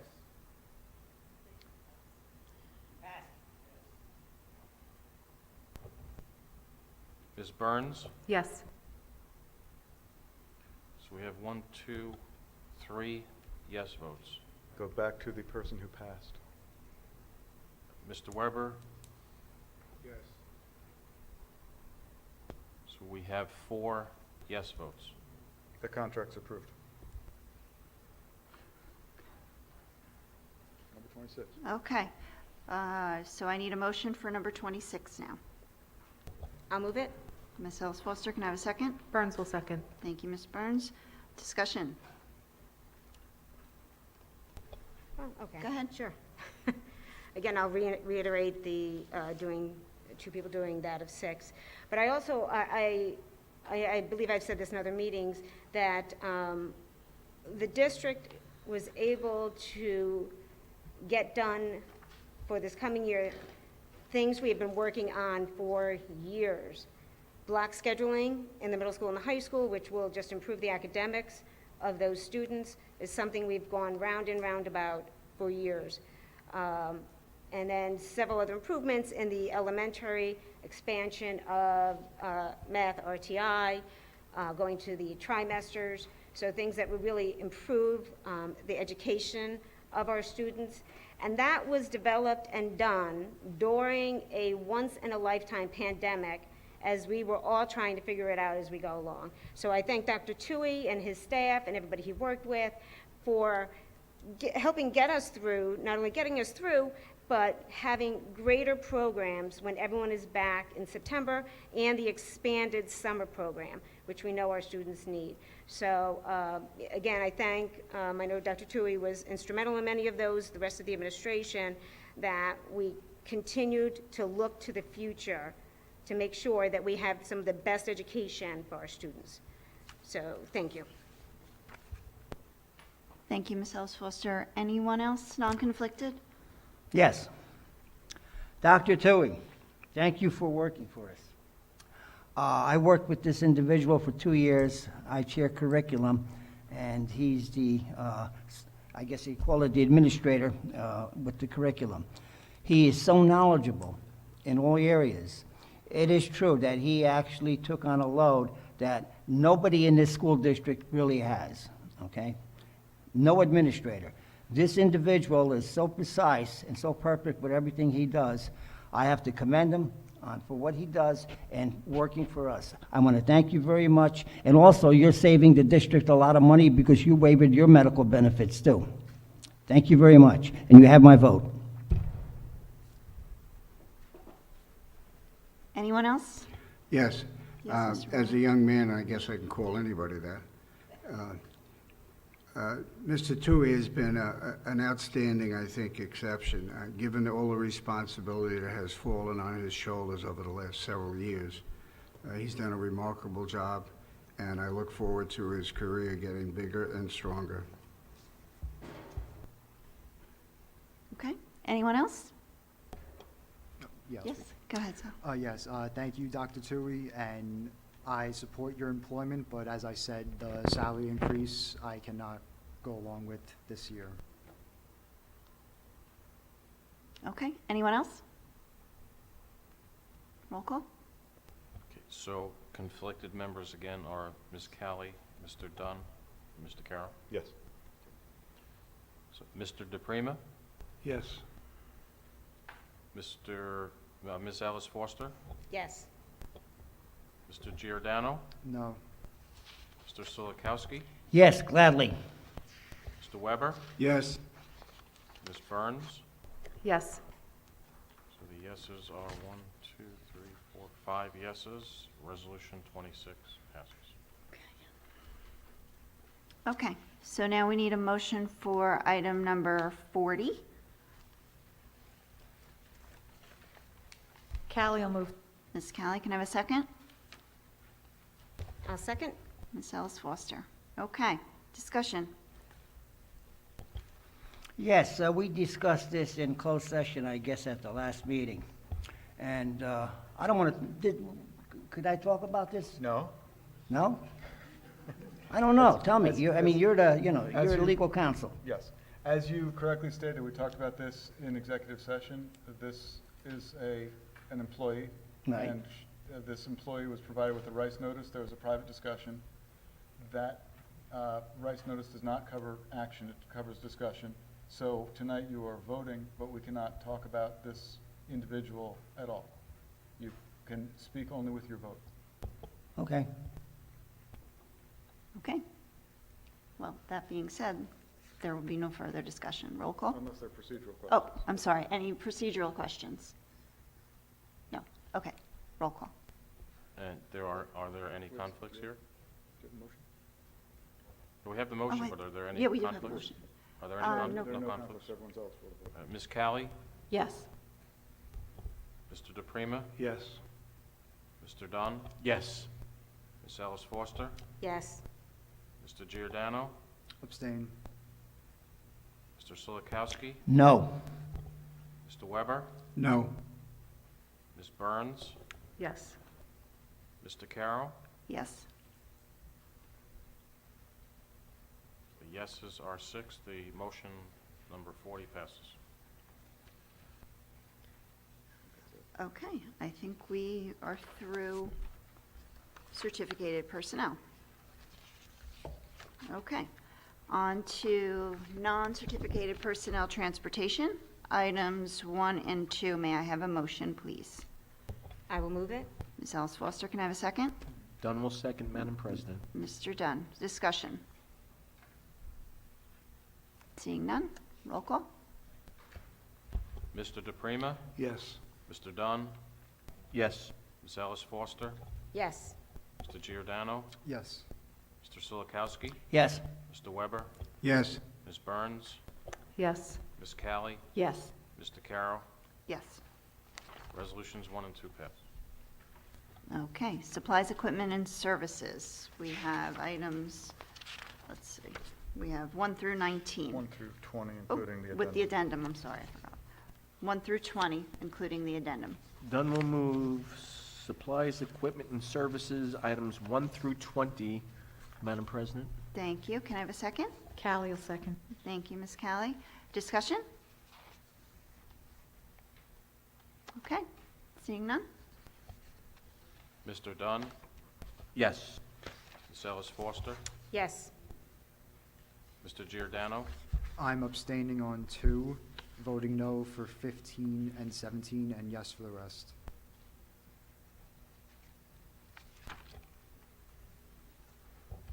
so you're abstaining on 2, no on 15 and 17, and the rest is yes. Mr. Solikowski, Yes. Mr. Weber, Yes. Ms. Burns, Yes. Ms. Callie, Yes. Mr. DePrima, Yes. Mr. Carroll. Yes, Resolutions 1 through 20 pass. thank you. All right, on to transportation. We have 1 through 4. Can I have a motion? Callie will move. Thank you. Ms. Callie, can I have a second? I'll second. Ms. Ellis Foster, thank you. Discussion on transportation, items 1 through 4. Seeing none, roll call. Ms. Ellis Foster, Yes. Mr. Giordano, Yes. Mr. Solikowski, Yes. Mr. Weber, Yes. Ms. Burns, Yes. Ms. Callie, Yes. Mr. DePrima, Yes. Mr. Dunn, Yes. Mr. Carroll. Yes. Resolutions 1 through Okay. Miscellaneous, we have item 1 through 12, including the addendum. Can I have a motion, please? Callie will move. Ms. Callie, thank you. Can I have a second? Dunn will second, Madam President. Thank you, Mr. Dunn. Discussion. I'm going to discuss 11. Okay. Discussion on item 1. did you want to separate it, Mr. Giordano, or did you just want to discuss? Well, I mean, I'm going to separate with my vote, but I don't know if anyone else is. So if you, yeah, I'll separate it. I'll separate for voting. I'll separate 1. Okay, so we're separating 1 and 11 for voting purposes. So we have a motion now to move 2 through 10 and 12. Right? Okay. Any discussion on those items? Roll call, Mr. Mayor? Mr. Giordano? Yes. Mr. Solikowski? Yes. Mr. Weber? Yes. Ms. Burns? Yes. Ms. Kelly? Yes. Mr. DePrima? Yes. Mr. Dunn? Yes. Ms. Ellis Foster? Yes. Mr. Carroll? Yes. So resolutions 2 through 10 and 12 pass. Okay. And so I need a motion now for number 1. You have a Do we, motion. I have a You motion for them motion for all. all of them, you're Okay. just voting separately. for Sorry. 1 and 11. Okay, so discussion on number 1? That this is such an extraordinary year, and with so many questions lying out there that don't have answers yet, and one of my big concerns, I've expressed at numerous meetings recently, is where are we going to be when we open in September? Now, obviously, part of it's going to be controlled beyond our ability based on the health situation. But I think also there's a lot of other questions that need to be answered, and I think the board needs to be informed. And my specific concern is, I'd like to know during the month of July specifically, where we stand with a plan to analyze where the children are, what the district's plans are, what the state's plans are, so we can be better informed rather than waiting until barely 2 weeks before, or 3 weeks before school's opening. And toward that end, I would like to amend this to include a single meeting date somewhere in the middle of July. Now, I know, and I would also ask that, given that people may be away at that time, that if we can get an exemption, if it's possible to have it as a Zoom meeting if required. So that's my thought. So Motion to amend it as such. for a single July meeting, do Yes. we need to have a In middle of the month. date, or do we need to have a date, or do we just, Well, as of right now, you just have a motion from Mr. Weber to amend number 1 to include a July to meeting. include a July meeting? Okay. Dunn And- will second. Dunn will second, okay. Is there any discussion from the board? No, I think it's a very, I'm sorry, Madam President, I think it's a very good idea. I think that things are very fluid right now in Trenton, and I think that having a meeting in July would be very beneficial to at least update the board, and the board can provide some insight. So I agree with Mr. Weber. Just to clarify Mr. Weber's question about the legality of a Zoom meeting at this point, the emergent regulations from the Department of Community Affairs apply during the public health emergency and the state of emergency, one of which has been rescinded, one of which is still going on, but they also require that a remote meeting is based upon the board or other public agency's determination that it's not safe to meet in person. You don't have that at this point. All right, at this point then, I know in years past, when a board member was away during a critical needed vote area, they attempted to have that person called into the meeting. Is there any way that we could include the ability in our policy to accommodate if someone is away on vacation or whatever the case may be, to participate by phone? Well, you're asking the right question. The answer is yes, you could include it in your policy after 2 readings. Okay. Can I Which just one- make a which one we have? recommendation, Mr. Weber? What's that? Because it sounds like what you're talking about is like a facilities and grounds type of concerns.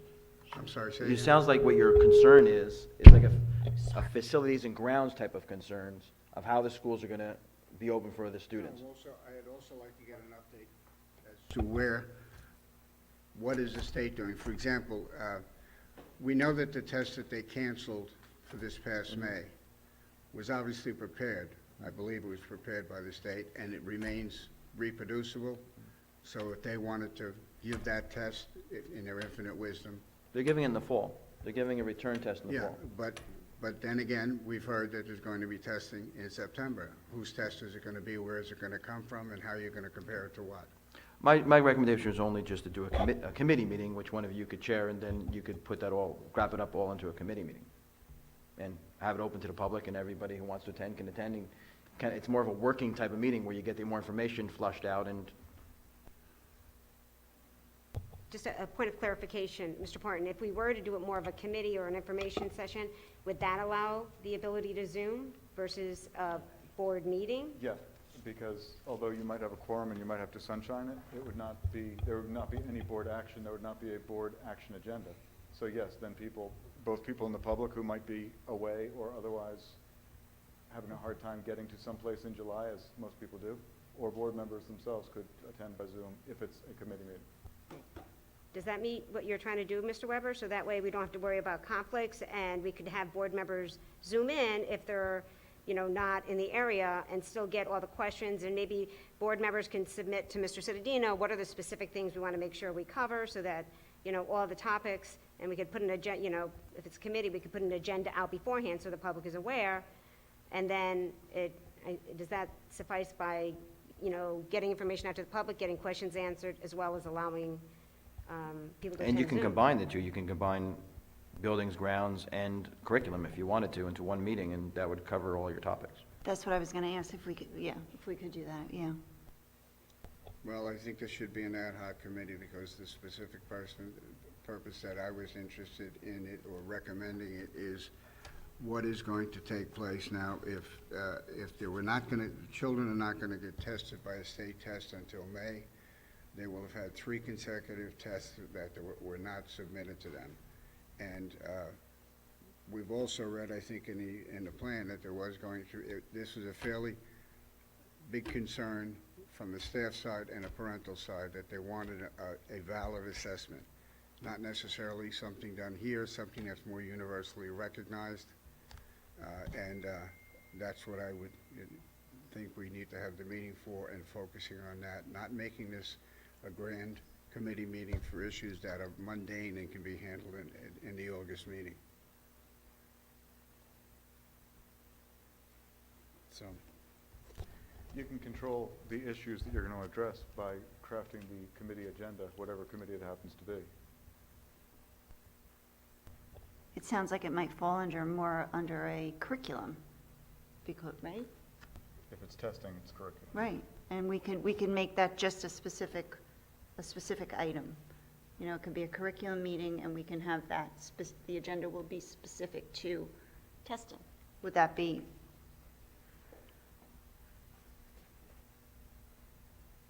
Would that be okay, Mr. Weber, or would you?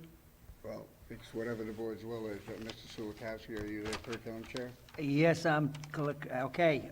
Dr. Tui, are you available in July? Yes, you are, okay. Yeah, we'll set something up in July then, okay? We'll come up with a date.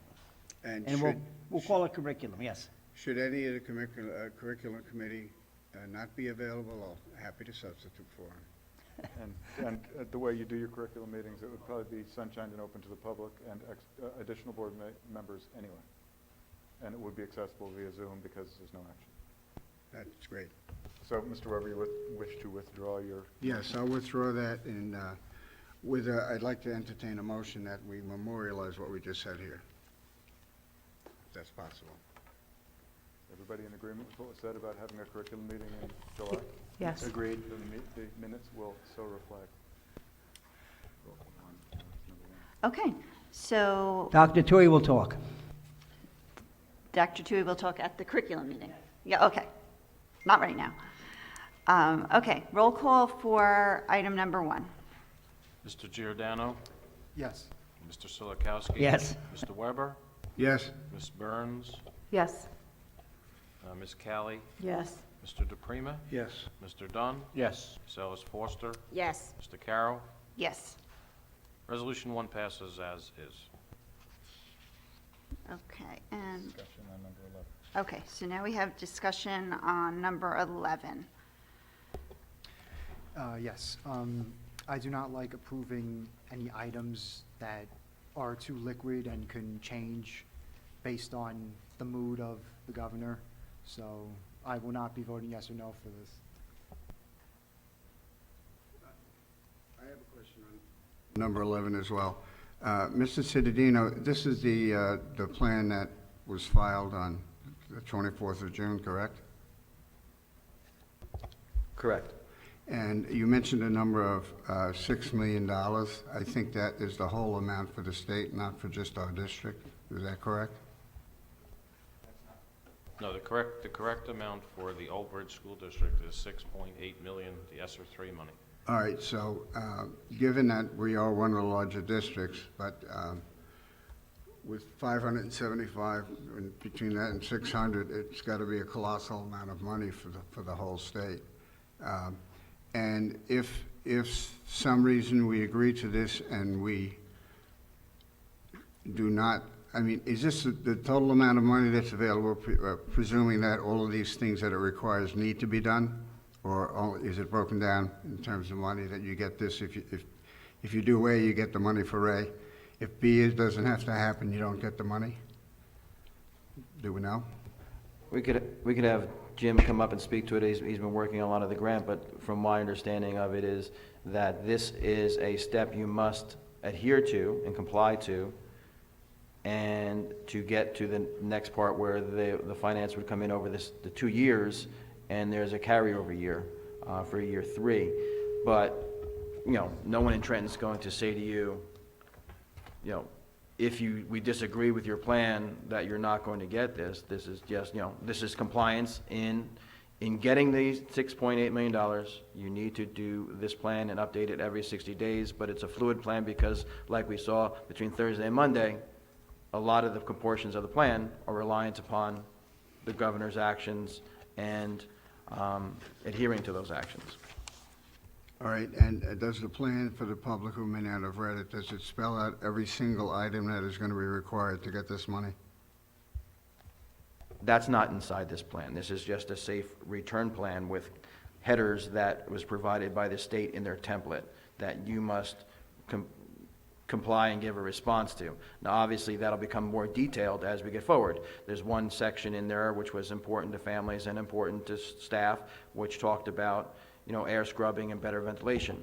At the time, because we were still investigating different vendors, we were looking at the bipolar ionization, but then we've talked to other districts and we talked to our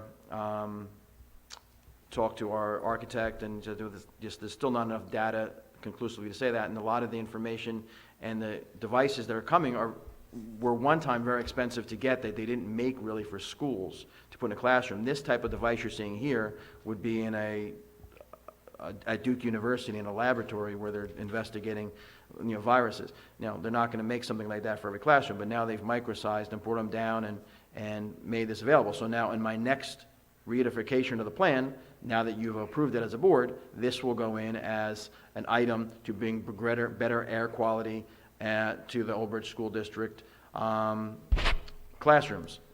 And like we said, we've talked about the importance of trying to get the highest MERV available. This is a MERV 15.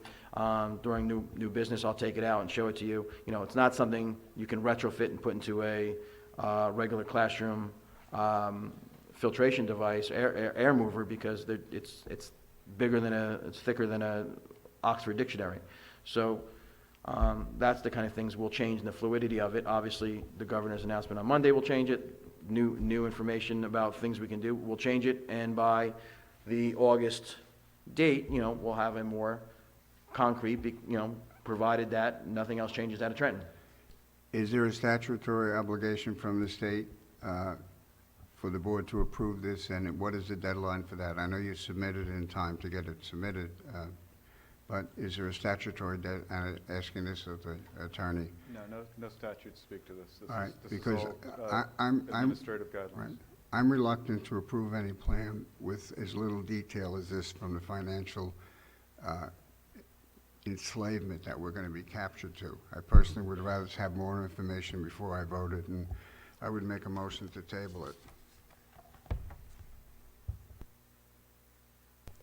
Could I just, again, I want to have a clarification that this is, it is a fluid document. It is going to be updated. There are stipulations in there that allow us to change, so for example, on the masks, we didn't have the information. So we said it would change based on that. I think parents want to have an idea of where we're going, and I think this provides it. I think there was some of the clarification that, of the things that weren't clear, like, for example, testing. It would be available, here's how we would do it. There would not be any testing without parental consent. I think it's putting together some ideas going forward, knowing that things are going to change and that it was built or designed to be a changing document. And so I personally don't have an issue with it because it has that qualifying part of it, and it does state within the document. And we have to go out to the public every 60 days for feedback too. So I think this is just kind of a guideline and a roadmap to help us, knowing that these are the areas we need to look at. Here's our ideas, as it says, 5 full days, in-school, lunch, no remote. So I think that having this structure to work from is, what we should be doing.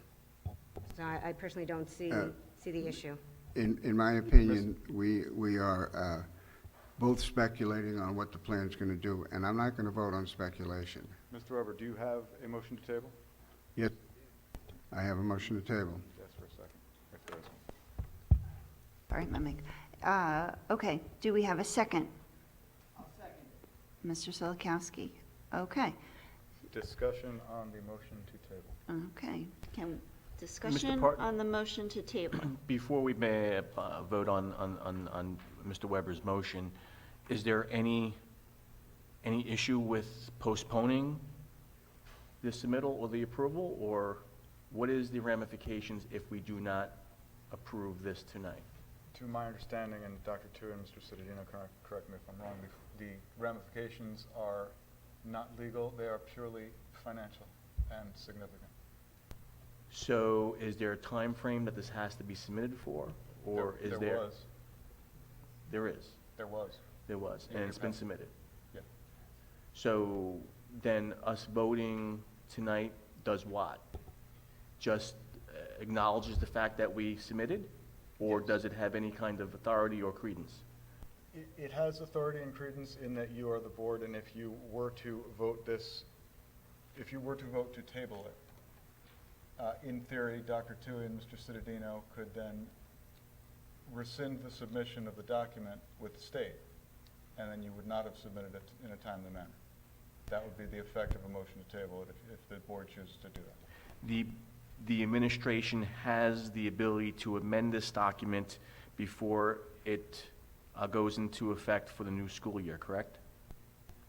We're required to within 60 days, but my concern is if you don't vote for, I'm not trying to sway your vote, but if you don't vote for it, then it never happened, and then the 60-day mark gets pushed. So if you're going to table it to August, then the next time we go out to the public for an opinion on it is 60 days from August, which will defeat the purpose of getting the public's opinion on how to best shape the plan.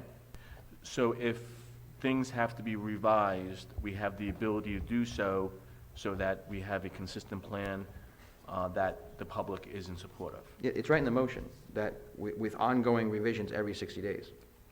Okay, I'm just concerned because I want to make sure that the mask mandate that's been lifted gets implemented in that plan, because obviously masking in schools, I am for lifting that and giving people the right to choose.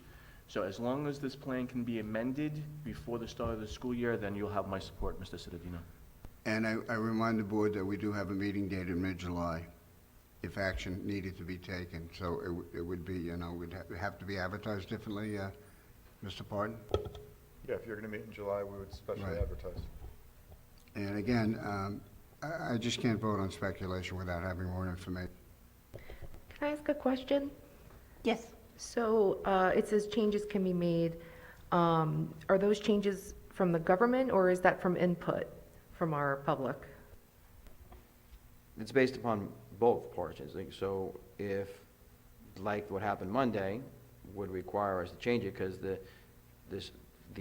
as I stated before, the template talks about a correct wearing of mandated masks. So obviously, that portion of is going to change based upon the governor's statement yesterday. But the public feedback that we receive every 60 days is made to steer that we did the public feedback in the beginning of June, so we're looking in the beginning of August to have the public feedback again, so we can finalize it and have it ready for you to vote on in the end of August, and that'll be the concrete plan for as students return. Okay, but districts who did not apply for this would still have to abide by whatever changes the governor wanted to make, correct? Yes, but I don't know of any district that's not applying for it.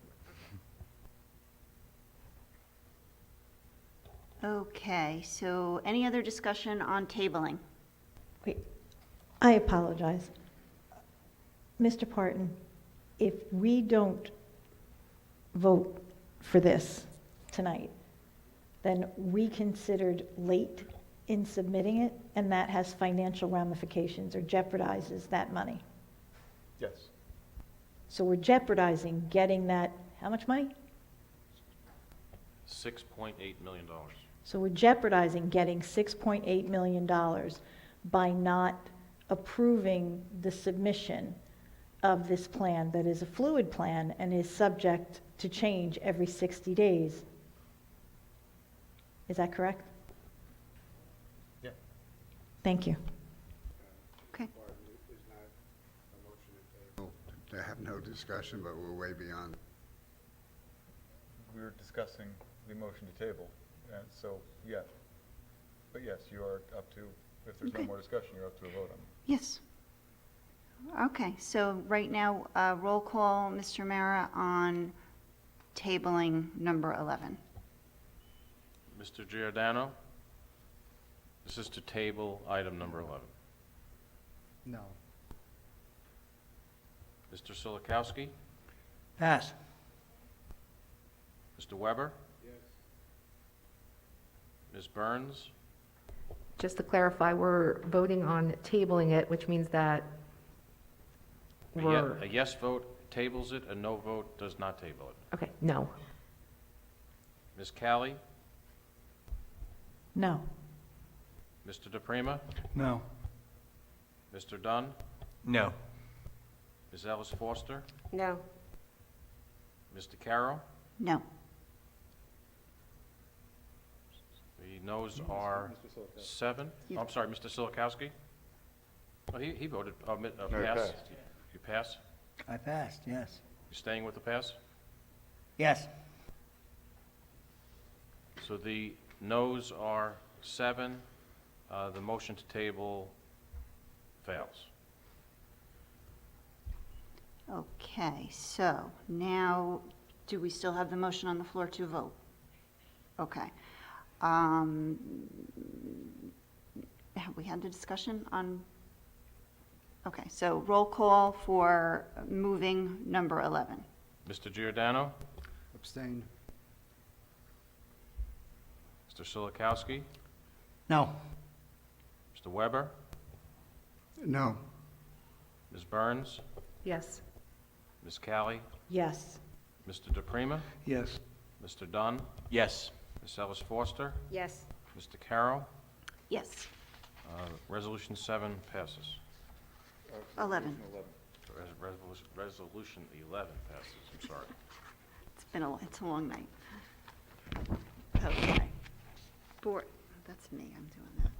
Put that up there. Okay, so we have board secretary and board business items 1 and 2. Can I have a motion, please? Callie will move. Thank you, Ms. Callie. Can I have a second? Burns will second. Thank you, Ms. Burns. Discussion. Separating number 2 for voting purposes. Separating number 2. Okay, so any discussion on number 1? Okay, roll call, Mr. Mayor, for item number 1. Mr. Silikowski? Yes. Mr. Weber? Yes. Ms. Burns? Yes. Ms. Callie? Yes. Mr. DePrima? Yes.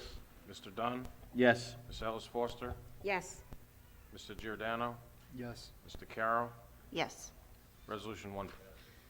Okay, now do I need a motion for number 2? No, you have, We have a motion, yeah, okay. you have a motion, you need discussion for number Okay, 2. so discussion for item number 2, board secretary and board business, item number 2, discussion.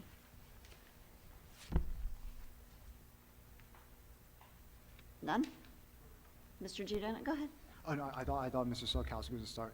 Well, what I'd say about Resolution 2 is that it was good. We did go through a good process, and it was a good deal made. But I think the fact still stands that the money does go to capital reserves and not the general fund. And as I've said a few times over the past few months, that when you put money directly into capital reserves, it incentivizes the board to spend money on projects they may not need, instead of the general fund items, which could be used for educational purposes and anything like that. So it's for those reasons I'm out. Madam President? Yes, Mr. Dunn. So, the board deliberated on this matter, and we decided that this was in the best interest of the district. And I understand Mr. Giordano's concern. However, that $10 million that will go into the reserve fund can be utilized for many things. And as we know, our infrastructure is aging very quickly. Our buildings were built in the 50s and 60s by the developers who constructed Saywood South and the neighborhoods that we have today. And they weren't at the Board of Education, at Department of Education specifications. There were no specifications. So our properties are decaying. Yes, we've spent a tremendous amount of energy and time to really do the right thing for our facilities with the ESIP program and things of that nature. However, our life expectancy of our buildings are close to the end. And, that $10 million that's there could be utilized for many things. And the board has discussed possibilities of speaking with the public and going out and having a survey to see what we should do. There's a lot of possibilities out there, and you know what? We pride ourselves in great facilities, and that money could be utilized for improvements of schools, maybe a new school or air conditioning for schools. So there's a lot of things that could be utilized for that money. So the board will get together in the very near future, come up with a strategic plan to bring it to the residents of Old Bridge, the parents, the school community, to see how we should proceed. And that's a good thing. I can understand Mr. Giordano's point that it's not going for educational at this point, but it's going to a reserve capital fund, which can be utilized for things that we do desire and need in this district. So there'll be more future discussions. We're going to get the input from the public, and it's a win-win for us at this point because we do need the funds, and we can do a lot of good things with it. So I will be supporting the motion. Thank you. Very true, thank you. Anyone else? Ms. DeCaro? Yes, Ms. Kelly. So I just want to clarify, we don't have a choice as to where the money, the proceeds from this sale goes, correct? The documents, the approval that we received from the state to sell the property specify that the funds have to go into the capital reserve funds. Okay, so we have no control over that. So a no vote on this means we don't sell the property and we lose $10 million. That's correct. Thank you. Would anyone else like to comment? I have one additional comment from Mr. Mara. Sure. Mr. Mara, so basically if this money goes into capital fund, any excessive fund balances what will happen with that money? So say for 2022, we have an excessive fund balance and we're maxed out with our capital reserve funds. What happens with the excessive fund balance? Okay, so let me just explain it this way. So this $10 million is earmarked to go into capital reserve. There's no flexibility. That's where the money goes. We can use those funds to fund projects in the long-range facility plan, or we can use those funds to offset referendum costs. The money that is unspent from the general fund, or money that's received that is more than what we budgeted for in terms of the revenue, that is the money that goes into the fund balance, which becomes excess fund balance and goes back towards taxpayer relief in the subsequent year. It's a little bit technical, but that's the way it works. Understood, but isn't the excessive fund balance, if you have excessive funds, you can earmark it for a capital fund? Oh, yes. That's the resolutions that were on the agenda tonight.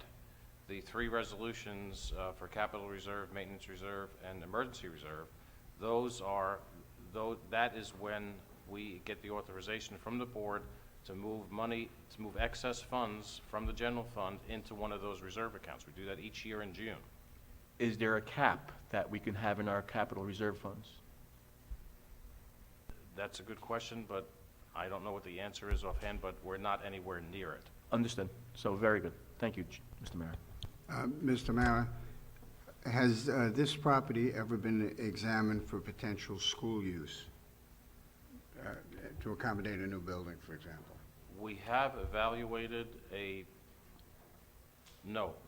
I believe the answer to that is no, but we did look at property that's adjacent to it, which is unusable because it's part of the wetlands. So Well, of the almost 26 acres that is our property, what portion of that is wetlands? Do we know? I have to get back to you with that answer. All I right, don't have that the answer. only reason I mention it is that, as you know, Brunetti's development is underway. It's about 1,100 units in total, and he sold a part of it, the single-family homes, which are going to go up fairly fast because they're being built by Hovnanian. And this is the school that's closest to Brunetti's property, a location for a school there, and it's also most proximate to the smaller Southwood schools where you could potentially move kids into an air-conditioned environment, along with the kids that come from that. Obviously, if you sell the property, fine, you got the $10 million in reserve, but then you're going to have to go out and find another property, and in the meantime, you also have to find a place for our buses. Is that correct? And so that could involve a lease, or it could involve buying some additional property. So, you know, obviously the money is going to be a great thing that we can use, and as long as this remains reserved, if we're going to try and get away from such small, cost-effective schools, nobody wants to close a school, especially if their children are in it. But the reality is, right now we have a district financial crisis, and we have to do all of the things that are going to save money so that we can still stay alive and deliver the level of services that we have over the last decade or so. I will support the sale. Any other discussion? Mr. Um, Giordano, go ahead. Yeah, so this is similar to the administration contracts. If one part of the resolution is not something I agree with, I can't approve it. Like, as I said, the administration has done a good job this past year, but I was against the salary increases, which is why I voted no. Now, for this, if it's part of the process that the money must go to capital reserves, I cannot approve that, because that's part of it. So that would be the reason for the no vote. But the sale of the property, I think, is a good thing, but, you know, it's the process of where the money goes. Can I just ask a question? So let's just say 2 years from now, 3 of our, or 4 of our major AC or furnace systems or have a problem, and we don't have enough money in capital reserve to pay for that. Where will we get the funds? From the general fund.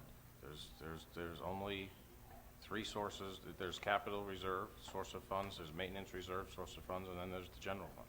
Or But my point is, the argument is to not take the money because you can only put in capital reserve. Is like saying, I'm not going to take your money because I can only put it in my savings account, or not into my personal checking account that I use to pay all my bills all the time. But I don't, you know, if I can only put in my savings account, not save it for something to happen to my house, you know, eventually something could happen and we would need that $10 million, and we're going to say we don't have it because we didn't put it in there, and we have to take money from the general account. And we take money from the general fund, that involves student programs, staffing, and so forth. So it's like taking a gamble to not put money into a savings account because you're not happy that has to go there. Because eventually you may have to take it from your personal checking account to pay the house. But Coulda, woulda, shoulda. I think in the 27 years I've been around, we've never had an emergency that we couldn't handle within the budget that was already provided to foresee those kind of potential We just issues. lost $6 million per year and $8 million, and we had to lay off 75 staff members and not return them. So I don't think that's true. Madam President?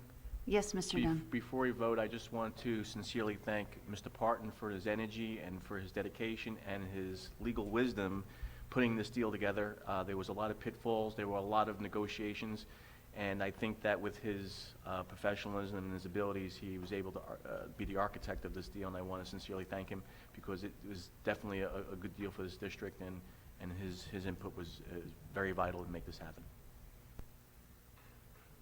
Thank you. Anyone else? Okay. I just don't understand why you would say no to $10 million. I'm not, I'm saying So- no to where the money's going. But we don't have a choice. So, with that, roll call? Mr. Silikowski? No. Mr. Weber? Yes. Ms. Burns? Yes. Ms. Kelly? Yes. Mr. DePrima? Yes. Mr. Dunn? Yes.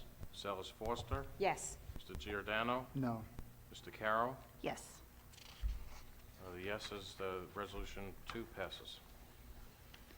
Okay. So now we're going to open up for the hearing of the residents on any school district issue. So if you need to if you have something to say, you can just come to the front and state your name and do we need their address? And you may speak.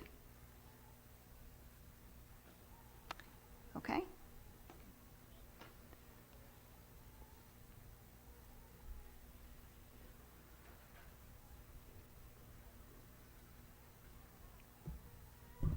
My name is Joe Begendorf from Mattawan.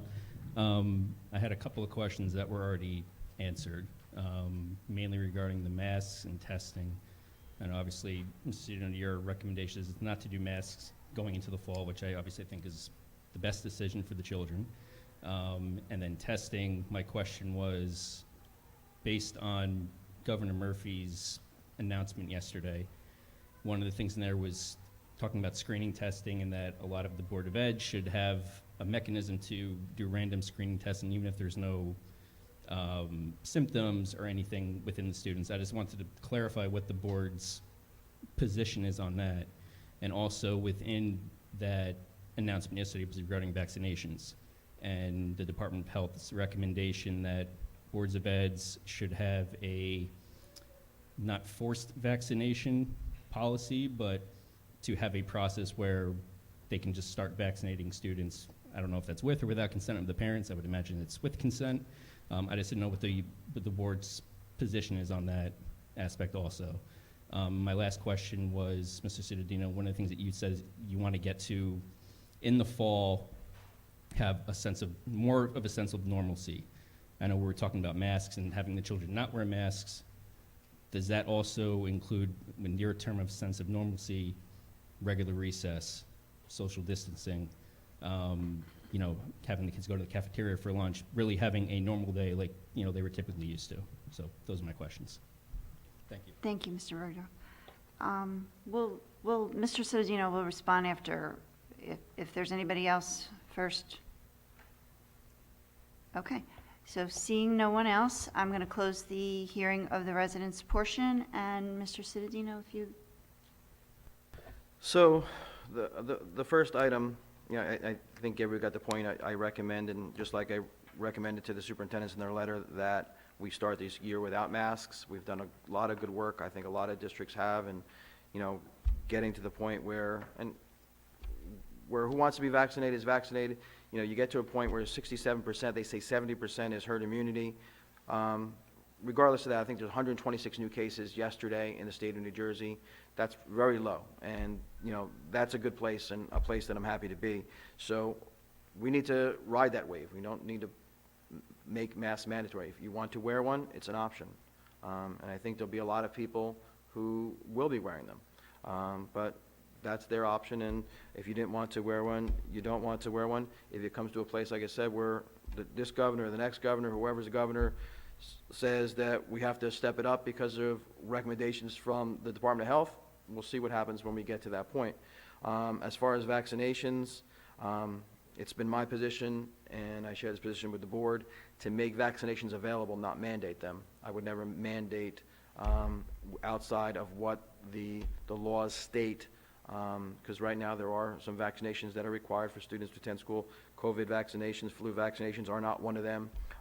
But our position as a district is just to make it readily available so that parents don't have to go wait online or have to go log into websites. So we've done it a few times where we brought agencies in here to our schools to make it available only for our immediate learning family.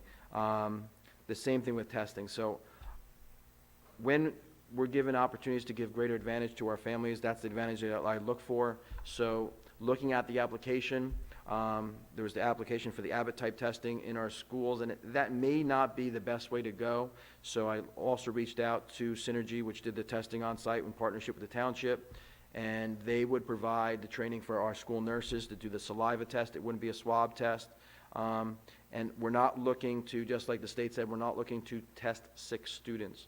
We're looking to do a screening in case there's an outbreak. None of that would ever be done without consent. So, like I said before, if it's the track team comes back and 3 kids have it, I want to be able to say to the parents, because they're upset at that point. You say, 3 kids on the team, you traveled on a bus. You say, listen, you don't have to go to Walgreens and stand in line with a bunch of sick people if your child's not truly sick. You can go to our nurse's office. We can do the screening there, and we'll have a courier bring the test over to the lab, get into the lab, and you get the results. We don't get the results. You get the results. You would have to go on and fill out them. That's just a way of making it more readily accessible for parents during what is already a more stressful time. So as far as semblance of normalcy, information coming out, it seems like good news. So we're looking for recess. We're looking for full day of instruction with lunch in the cafeteria. We've got more barriers just in case, but it may be at the point where barriers are not needed when we come back in September. Again, that's the kind of information that I think will be flushed out. I've heard mixed things about masks on busing. This is going to have to be something that, it's part of that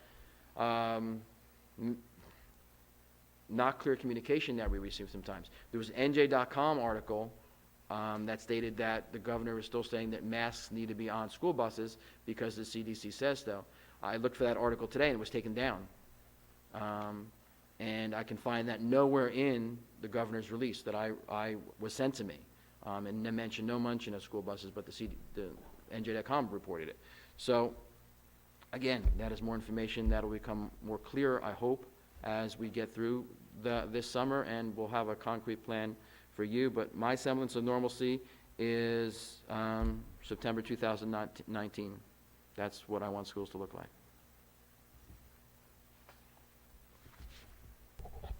Thank you, Mr. Cittadino. Okay, so moving on to old business. Is there any old business?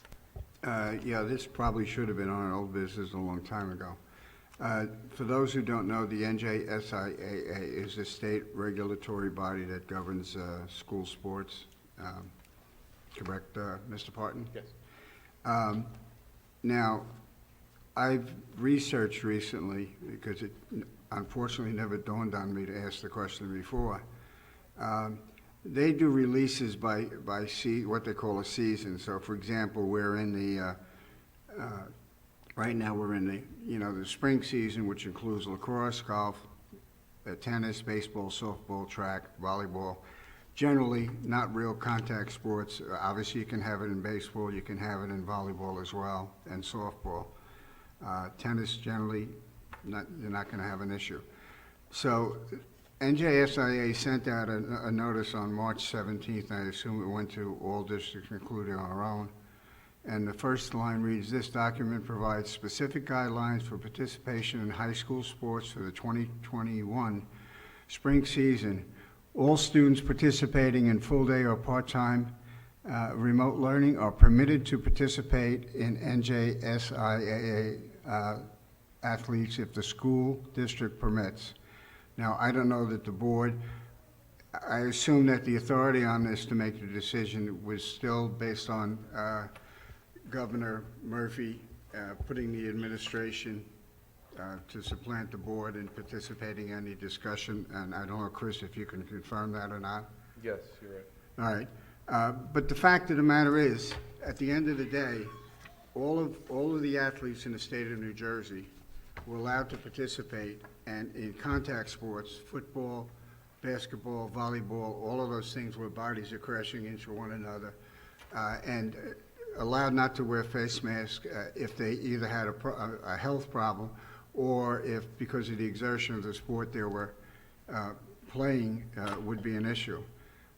So that's not something that's an administration mistake here, but it's something to point out that the state did not treat health issues the same. We have our kids wearing masks, going to truncated school days, and all of these things, and the athletes are allowed to play and potentially bring back anything they may have caught from another team back to the building. So I just want the public to be aware of it. I agree, and if one thing I'd say is that, superintendents aren't even on a seat with NJS, they're like a voting seat for the different decisions they made. We have someone who sits on it to hear the information and report back to the superintendents, but not through a policy making. And it was very frustrating for all of us as we were trying to balance the tightrope of opening schools during a pandemic, and we get sent a memo after it goes out into circulation to everyone else. And again, I love wrestling, but how do you say that we're going to have people wrestle when we're not even allowed to have them sing in the same room? We had to have social distancing for choir, but there was no social distancing for wrestling. It's part of the craziness that districts, boards of education, administrations have had to deal with. And I hope those days are behind us, but I'm skeptical. Madam President? Yes. I don't know if this is old business or new business. We have a couple of thank yous and congratulations. We have 3 graduating TV students: Avery A.C. Cangro,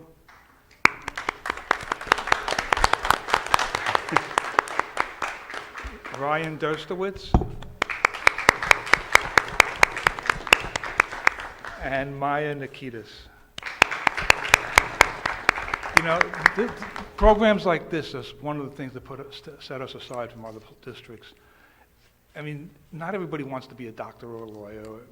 This is the future of TV. I don't know if you guys are going to continue with it. Both of my children went through this, and it's under Mr. Gajewski and Ms. Walsh's guidance.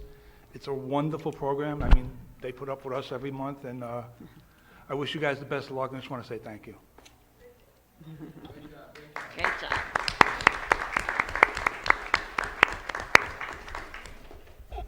Thank you, Mr. DePrima. So, and all, of course, Mr. Gajewski and Ms. Walsh with your leadership for these guys. Thank you.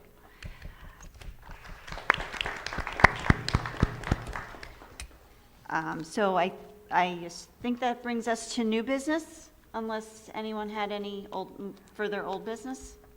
No? Okay, new business, is there anyone?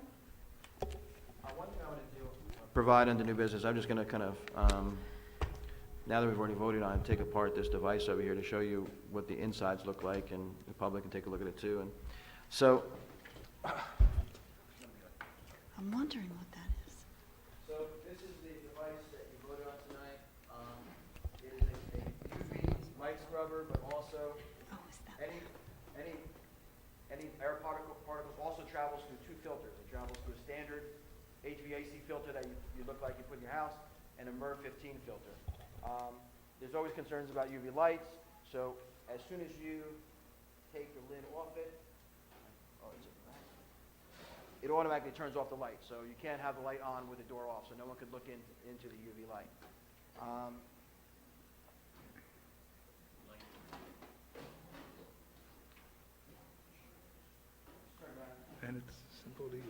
a MERV 15 filter. You look at that? That's the size, the thickness of it to catch all the particles. So this up here,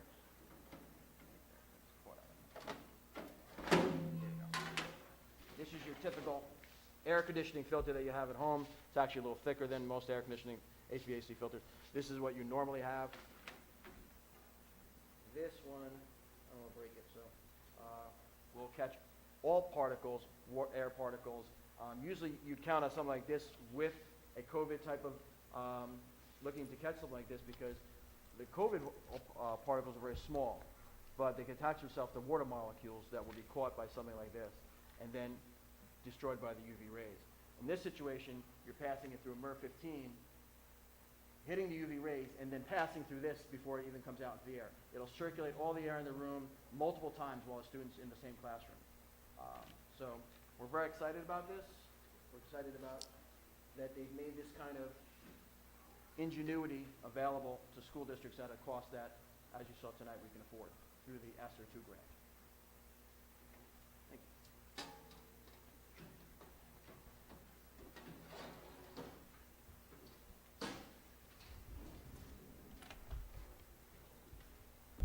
That's awesome. Thank you, Mr. Cittadino, for showing that. Does anybody have any questions on what Mr. Cittadino just showed us, or any other new business? Mr. Giordano? Good. Okay, so, well, first of all, congratulations to the TP students that are graduating. And when it comes to the mask mandates, we know on June 7th that the public health emergency has been lifted. And we know that there could be exceptions made to extreme heat.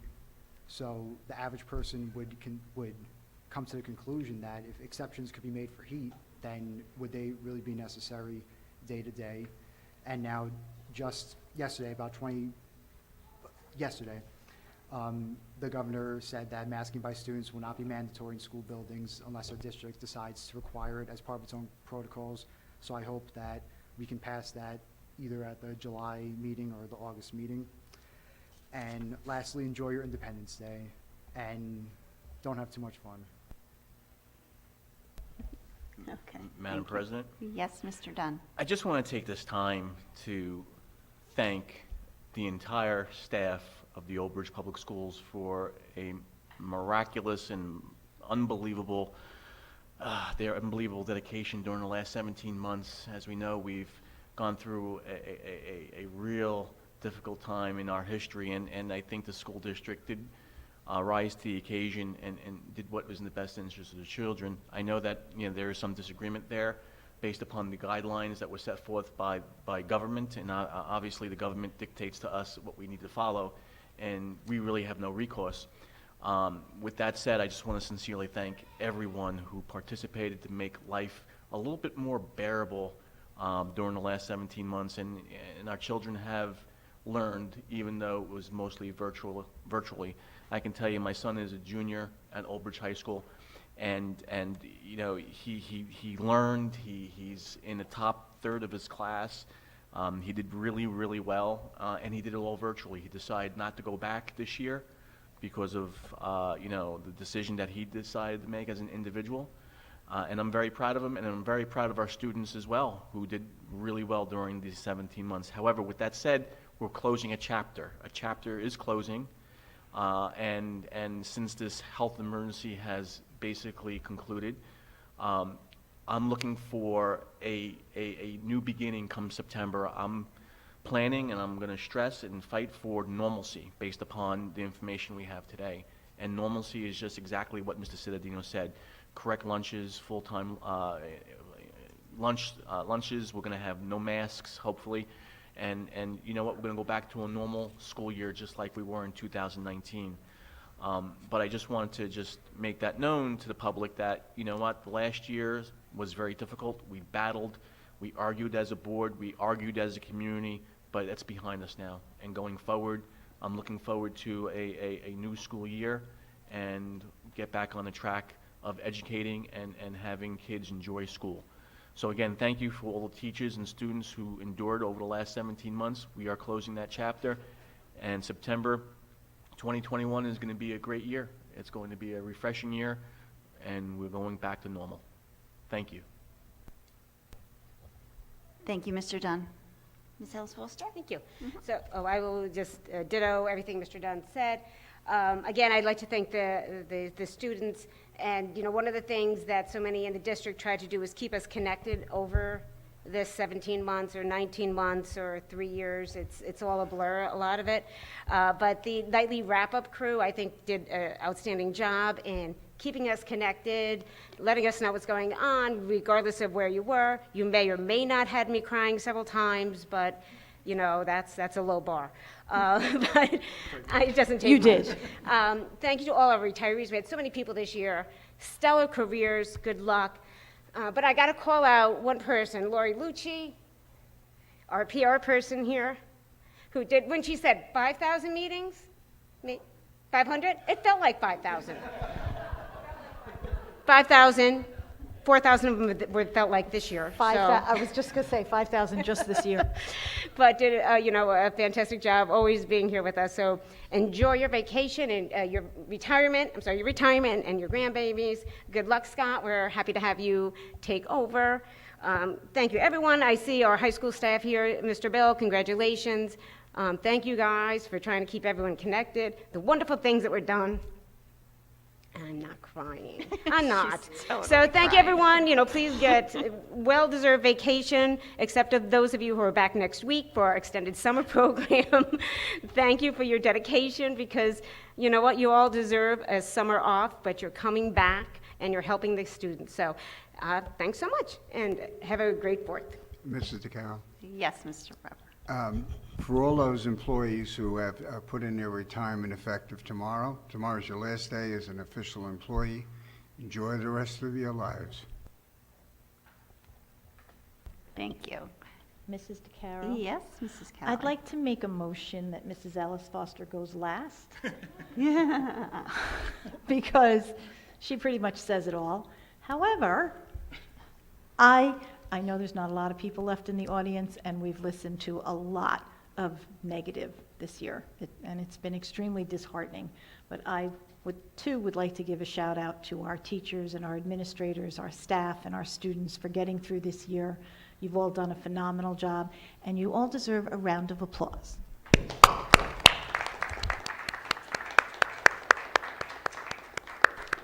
Note to self, don't applaud into the microphone. I was wondering who did that. All done? Okay. Anyone else? Go ahead. Just the same, some of the statement. This staff has been incredible. From everyone who's driving a bus, sweeping a floor, fixing everything, to our classroom, our paraprofessionals, our teachers, supervisors. Everyone's done an amazing job, and I wouldn't want to go to battle with anyone else but this team. You guys always put the students first, and thank you for everything you did, and you certainly deserve some time off. Luch, we're going to miss you. Thank you for everything. You're a class act and one of the rare people in this business who really has some great experiences to rely upon to do your job.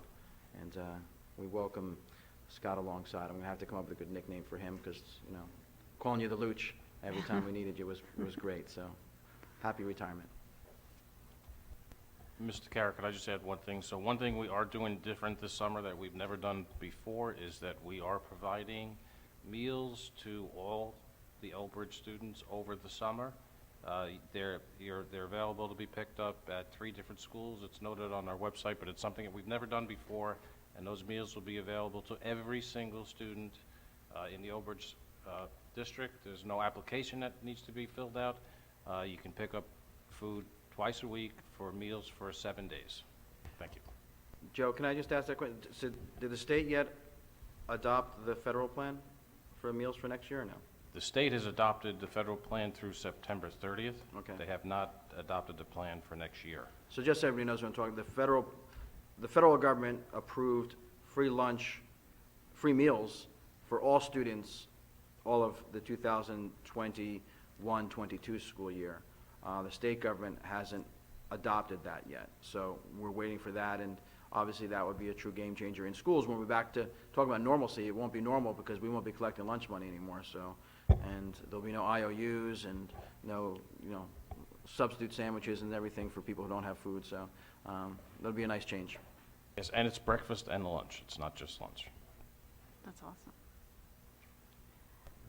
I had something I wanted to say. Go Okay. ahead. So, real quickly, I've based my opinion off of the American Academy of Pediatrics. They get their funding from other pediatricians, so there's no outside conflict. Their recommendation is to have a normal day as much as possible. That means lunch, that means sitting next to each other, a 2019 vibe. But they do say that that should be based off your district's vaccination rates. There was no guidelines for what that looks like. Personally, I'm pro-choice for masks. I'm glad that the option will be there for students because we do have medically fragile students who have the right to be in school and the right to be in our district. And again, thank you so much for the students, for videoing, and the staff that helped support us throughout this insane year. Thank you. Thanks, Mrs. Burns. Okay, so we sort of morphed into, we were doing new business, we morphed into the go to the order. So just going back to I have two shout outs, I guess I want to say. I just wanted to say congratulations to Mr. Cittadino. He's just recently received the Fretwell Outstanding Educator Award.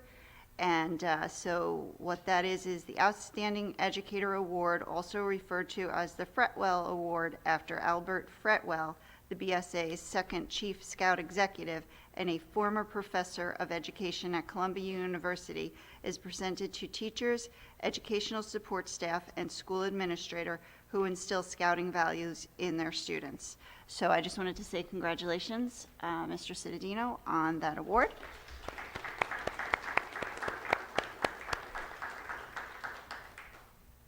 Thank you, and thank you to the Boy Scouts of America for recognizing that, and we'll always have projects for them to work on here in Old Bridge. And the other recognition I wanted to say was Mr. DePrima has joined Ms. Sells Foster in becoming a certified board member, and I know you've worked really hard at doing that, so congratulations.